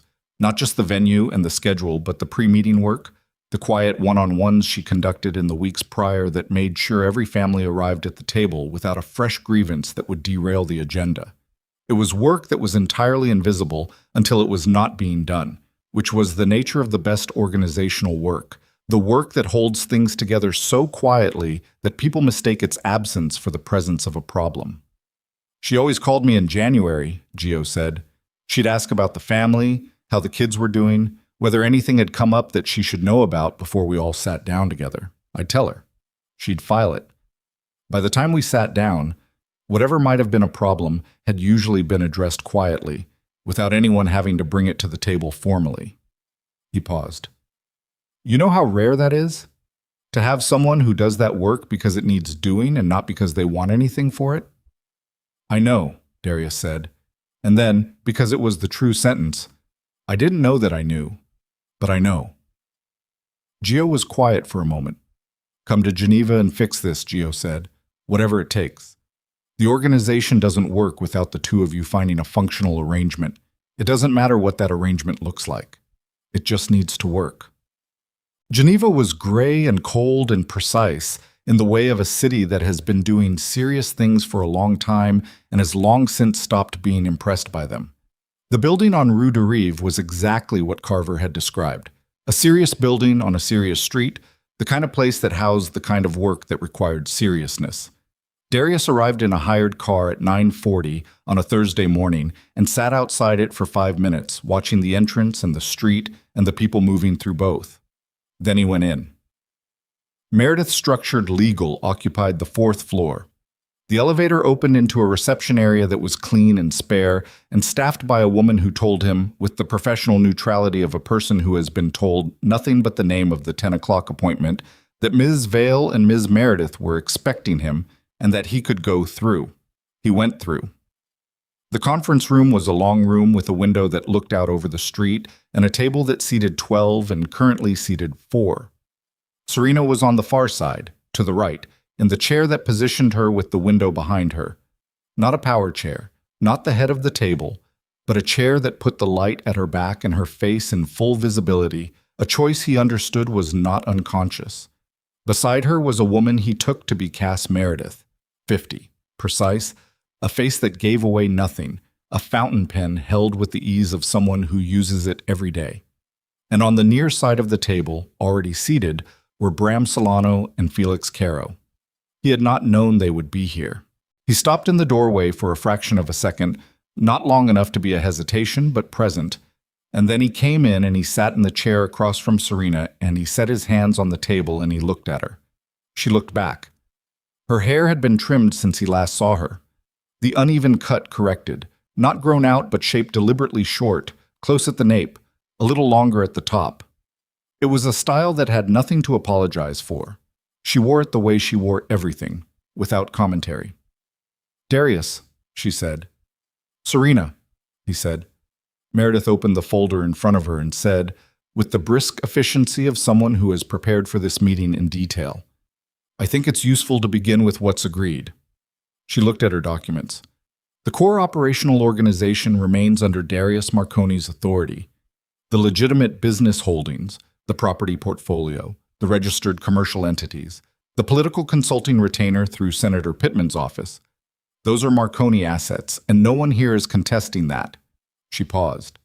What we're here to formalize is the independence of the alliance structure. The compacts, the family relationships, the emergency protocols, the legal framework through this office, these have always operated under Serena's personal authority and will continue to do so as the independent body she described in the council call. The proposed name is the Vale Council. It has no operational arm. It is a relationship and accountability structure. It holds no territory, no assets, no enforcement capacity. She looked up. It is essentially the thing it has always been. We are simply naming it. Darius looked at the document she pushed across the table. He looked at it for a long time. The Rotterdam contract, he said. The co-signer clause. Serena's signature on the Rotterdam contract transfers to the Vale Council as institutional guarantor, Meredith said, which means the certification process continues uninterrupted. The 30-day clock stops. The arrangement continues under the same terms. And the Cayman secondary accounts. The secondary accounts release to full Marconi operational access once the transfer documents are signed and filed. Serena retains no claim on them. The Vero Compact, Serena spoke. The Vero Compact is restructured with the Vale Council as guarantor in my place. The liability transfers to the institutional body rather than sitting with me personally. Gio has already agreed. She paused.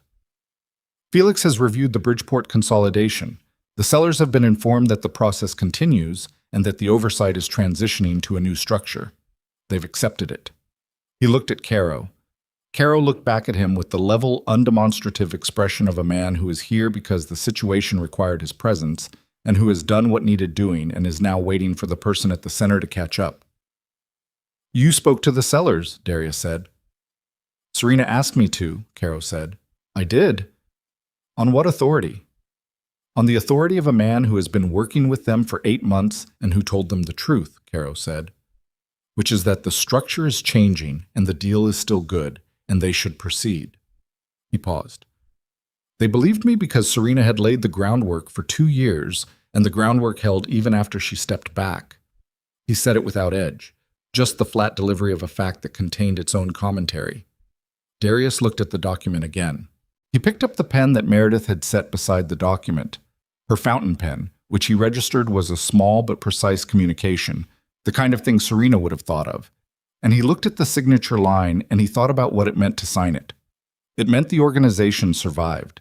It meant Rotterdam continued, Bridgeport closed, the Vero Compact held, the February summit convened with the quiet pre-work done, the political relationships maintained, the things that Serena had built continuing to function because they had been built well enough to function under new auspices.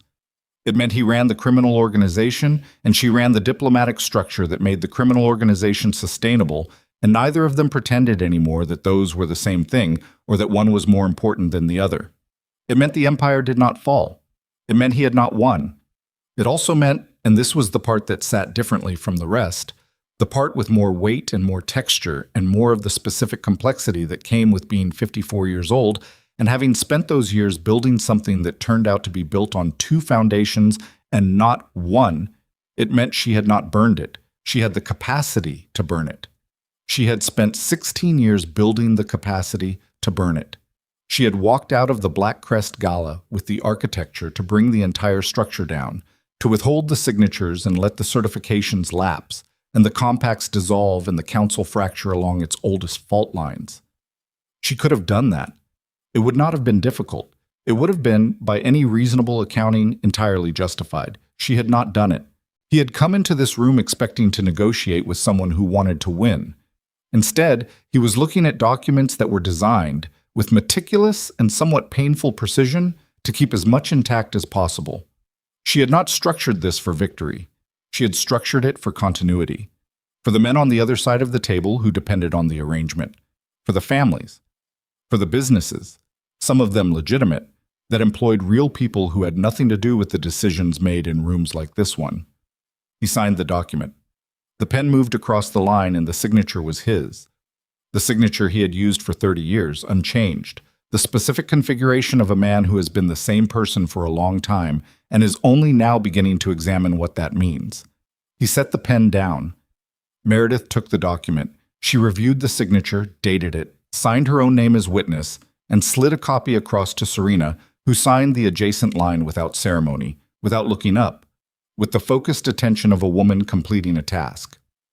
The room was quiet. Solano, who had not spoken since Darius entered, said, "Good." Just the word. The word of a man for whom good means what it says and nothing more elaborate. Meredith gathered the documents into their folder and said she would file the transfers that afternoon and the Rotterdam Certification Office would receive the updated authorization by close of business. She excused herself. Caro stood and looked at Darius and extended his hand. Darius shook it. "February summit," Caro said. "I'll be there." "I'll be there," Darius said. Caro left.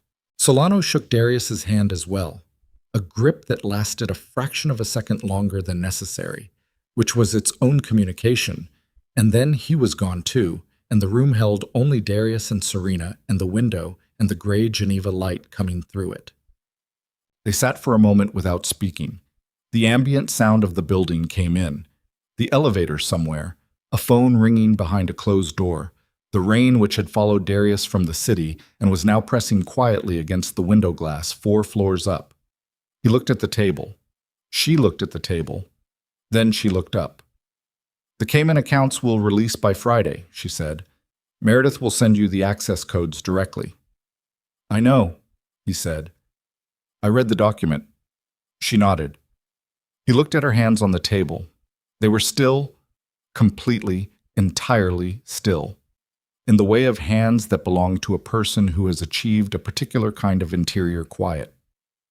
He thought about the ballroom, about the guards holding her arms, and the specific stillness she had maintained then. Not this stillness, not the same, but related. The same infrastructure, the same will applied to different circumstances. I fired her, he said. Vivian, the morning after, the morning I came to see you. Serena said nothing. I don't say that expecting it to mean something, he said. I know it doesn't change what happened. No, she said. It doesn't. I know. The rain on the glass, the building's ambient sound. He turned the pen over in his hand, her lawyer's pen, which he had apparently kept without noticing. I didn't know, he said. About the contracts, about the structure, about most of it. He paused. I want to be clear that I'm not saying that as a defense. I'm saying it because I think you deserve to know that it wasn't. He stopped, found the words. I didn't know the shape of what you'd built because I never asked.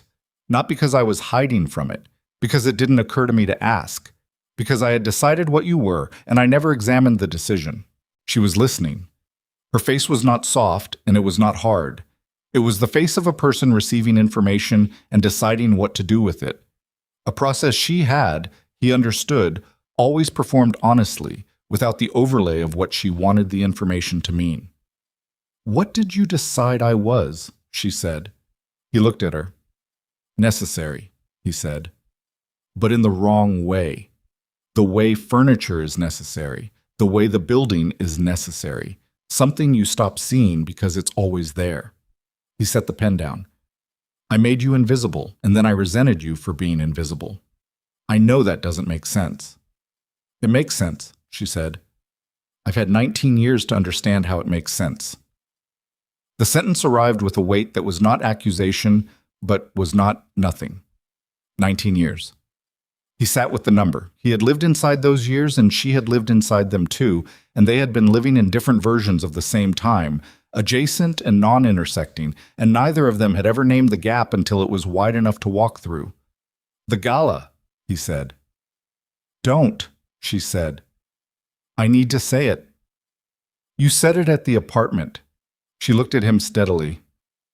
I heard it. I'm not going to tell you it's fine. It's not fine. What you did is not a thing I'm going to sit here and absolve you of because we signed documents. I know. But I'm also not going to carry it like a weapon, she said. I don't want to carry it. I'm tired. She said the word without drama, with the specific exhaustion of a person who has been tired for a long time and has finally located the word for it. I've been tired for years, Darius, not from the work. I was never tired from the work. From the invisibility. From doing the thing and watching you take the credit and telling myself it was strategic, it was smart. It was the right move to stay quiet and build quietly and wait. She paused. I waited too long. The waiting became its own kind of trap, and I didn't notice until the trap had 19 years of momentum. He looked at her. Why didn't you leave earlier? He said. The question came out before he could decide whether to ask it, and once it was out, he did not retract it because it was the real question. Had been the real question since the morning after the gala, when he first began to understand the scope of what she had built, and to ask himself why, if she had the capacity to leave, she had stayed so long. She was quiet for a moment. Because it was mine, she said finally. The organization, the relationships, the work. I built it from the inside, and it was mine even when no one knew it was mine, and leaving meant giving up the thing I'd built. It meant acknowledging that I'd built it inside someone else's structure and couldn't take it with me. She looked at her hands. It took me a long time to understand that I could rebuild it on the outside, that the relationships were mine even if the organization was yours, that people trusted me specifically, not the Marconi name, not the infrastructure, me. She looked up. When I understood that, I understood I could leave. When? He said. 2 years ago, she said. He absorbed that. 2 years. She had known for 2 years and had spent those 2 years building the exit structure, the Geneva entity, the Meredith framework, The quiet preparations that had allowed her to walk out of the ballroom and become, within 5 days, the person who called a council meeting on a number he didn't recognize and spoke for 12 minutes, and changed the architecture of everything. She had known for 2 years and had stayed for 2 more years, and he had spent those 2 years deepening whatever it was he had with Vivian and growing more careless and more visible about it, and culminating in the gala, the scissors, the performance for a room full of witnesses who had all come away carrying something he had not intended to give them. "You stayed for 2 years after you knew," he said. "Yes." "Why?" She looked at him for a long time. The light from the window was behind her, and her face was very clear, and she looked at him with the look she had been looking at him with across the table in the apartment. The look of someone who is about to say the true sentence, and who has decided that the true sentence is worth saying, even though the true sentence is complicated and will not resolve cleanly.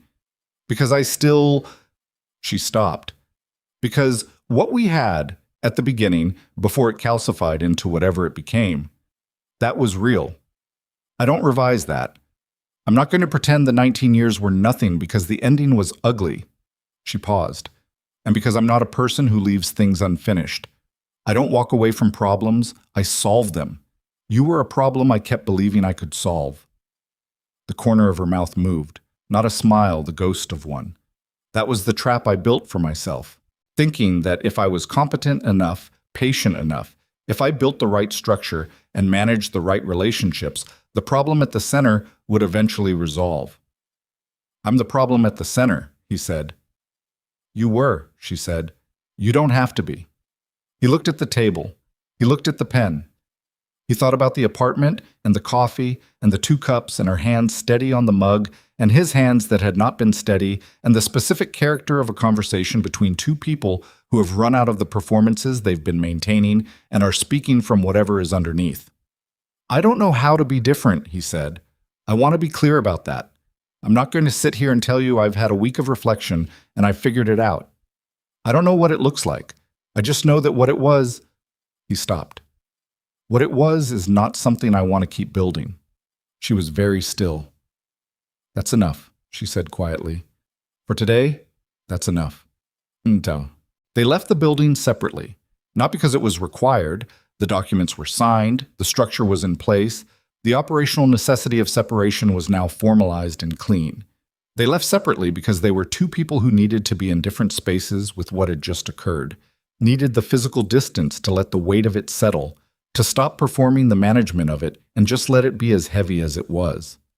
Darius stood on the wet pavement of Rue de Rive and looked up at the building for a moment and felt the rain on his face and did not move to avoid it.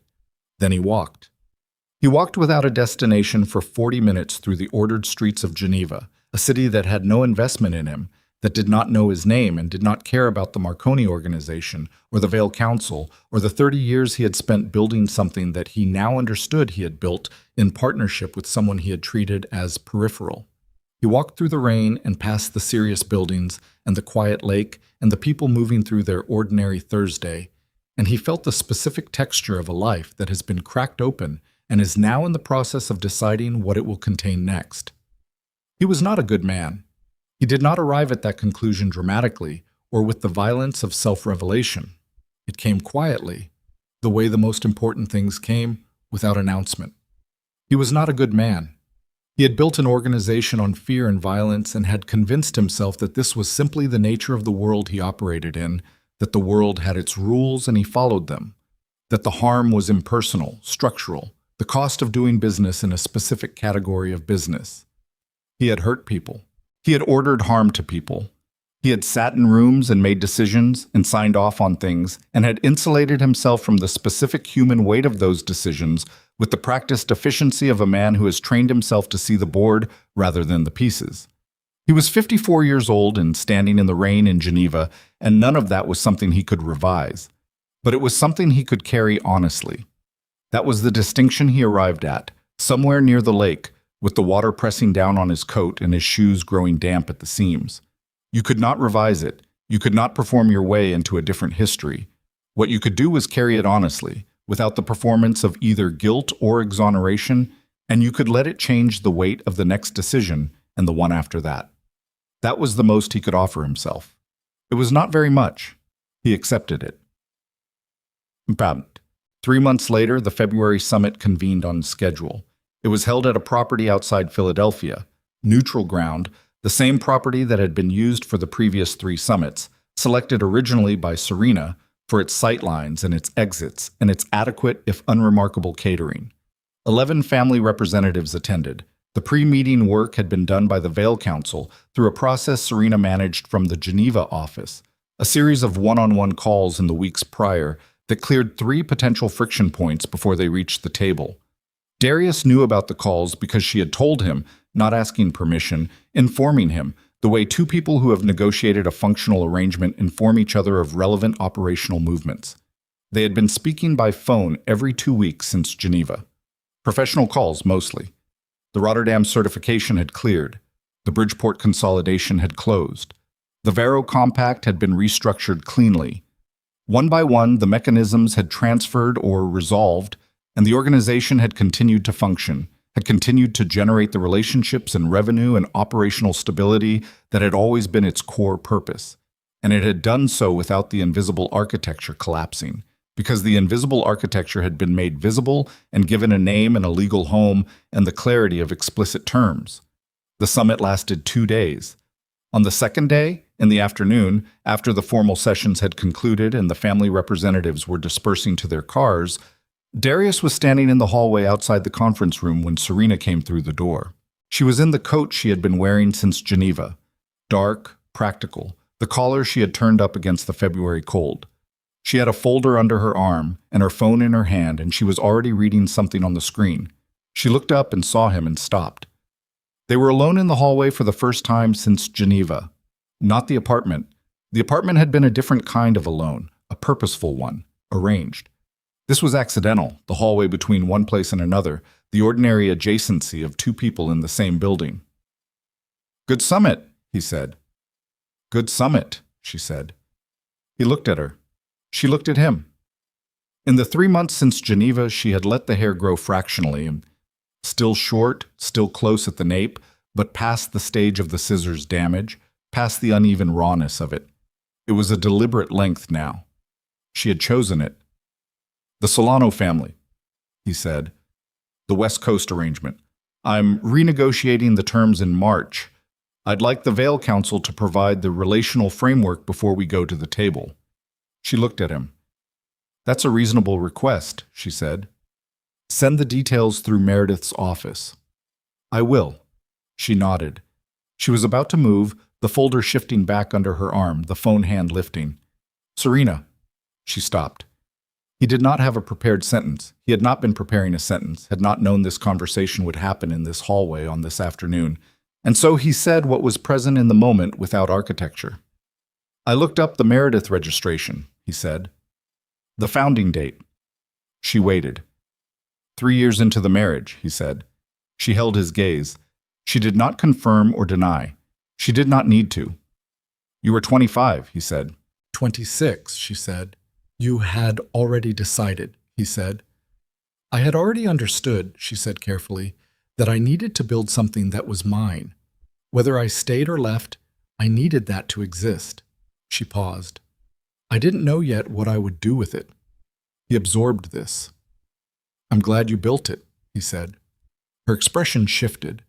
The smallest movement, the fractional adjustment of a face receiving something it had not anticipated.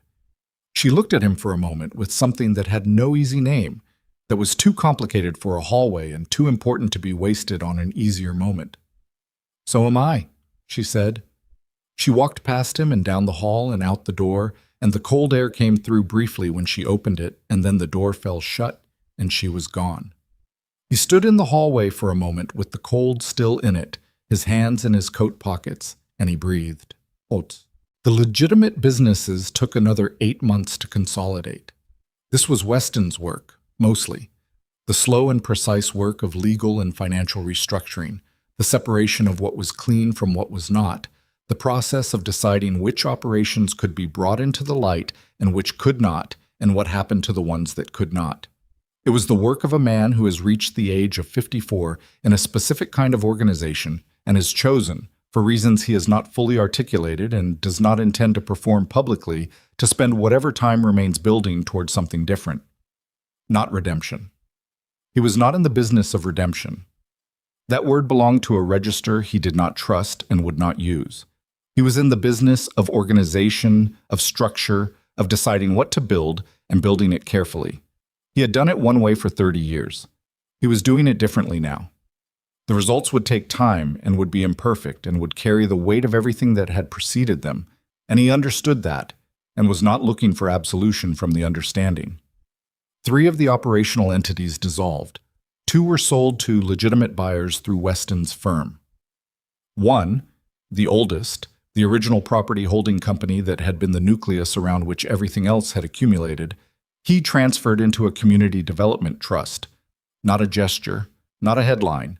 He did not tell anyone about it except Weston, who documented it and said nothing further because that was the appropriate level of ceremony for something that was real and not a performance. He did not tell Serena. She found out through Meredith's office because the trust required coordination with the Vale Council's legal framework for one of the underlying property arrangements. Meredith mentioned it to Serena. Serena did not call him about it. She sent, through Meredith's office, a one-line message. The trust documentation is in order. Meredith will file her end by Thursday. He read the message and set it down, and it sat on his desk for a day before he put it in the folder with the Geneva documents.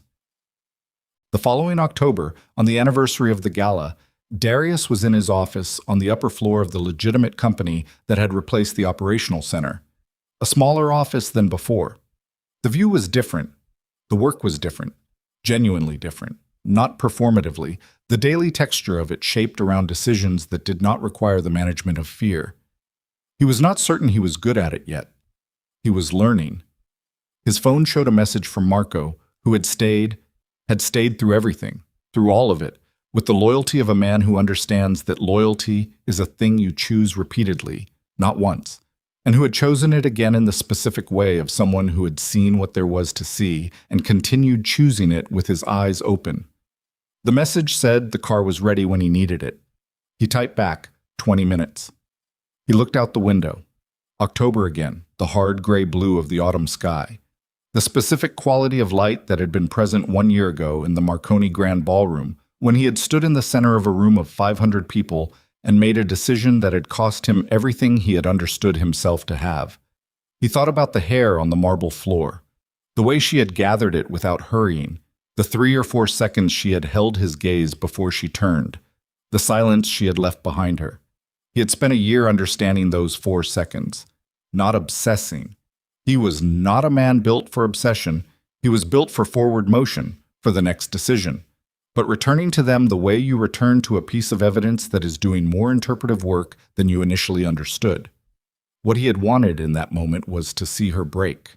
He had not understood at the time and had spent the subsequent year understanding that what he was actually looking for when he looked for the break was confirmation that she was what he had decided she was, that she was dependent, that she was held in place by his authority, that her presence was a function of his power over her. He had looked for the break and found the opposite. He had found a woman who had built a parallel structure from the inside of his organization for 16 years and had walked out of the room carrying evidence of what he had done and had chosen when she had every instrument of destruction available to her, not to destroy. He had found out, in the most direct possible way, what she was made of. He got his coat and he went downstairs, and Marco had the car at the curb in the fine October rain, and he got in and they drove into the city, and he watched the streets move past the window, the ordinary streets, the people in them, the city that had held the whole story and continued holding it without particular comment, the way cities hold everything, without judgment, without resolution, without the clean endings that human beings want and rarely receive. He did not go to the old estate. He had not been back to the Hilliard house since February. It was on the market. Weston was handling it. He went to a restaurant in the west side of the city, a place he had not been before, a quiet place with good light, where he had a reservation for one. He sat at the table and ordered food that was plain and well made, and he ate it slowly, without his phone, without documents, watching the other tables with the low-grade professional attention that would probably never fully leave him and that he had stopped trying to suppress. At the table by the window, a woman sat alone with a glass of wine and a book. She was reading with the concentration of someone for whom reading is not a pastime, but a practice, her finger moving occasionally to mark a place, her face entirely absorbed. He did not know her. He would not know her. She was simply a person in a room, reading, occupying her life with the specific texture of herself. He thought about Serena, not with longing and not with guilt, but with the quality of attention he was learning to apply to things that had genuinely mattered. Honestly, without the overlay of what he wanted them to have been, just the thing itself, the weight of it, the shape. He thought about the woman she was now. The Geneva office, the Vale Council, Meredith, the calls she made and the relationships she held and the work she continued to do with the same quiet competence she had always brought to it, now in a structure that had her name on the door. He thought about the last time he had seen her face, the February hallway, the cold coming through the door behind her, the fractional shift of expression when he said he was glad she had built it.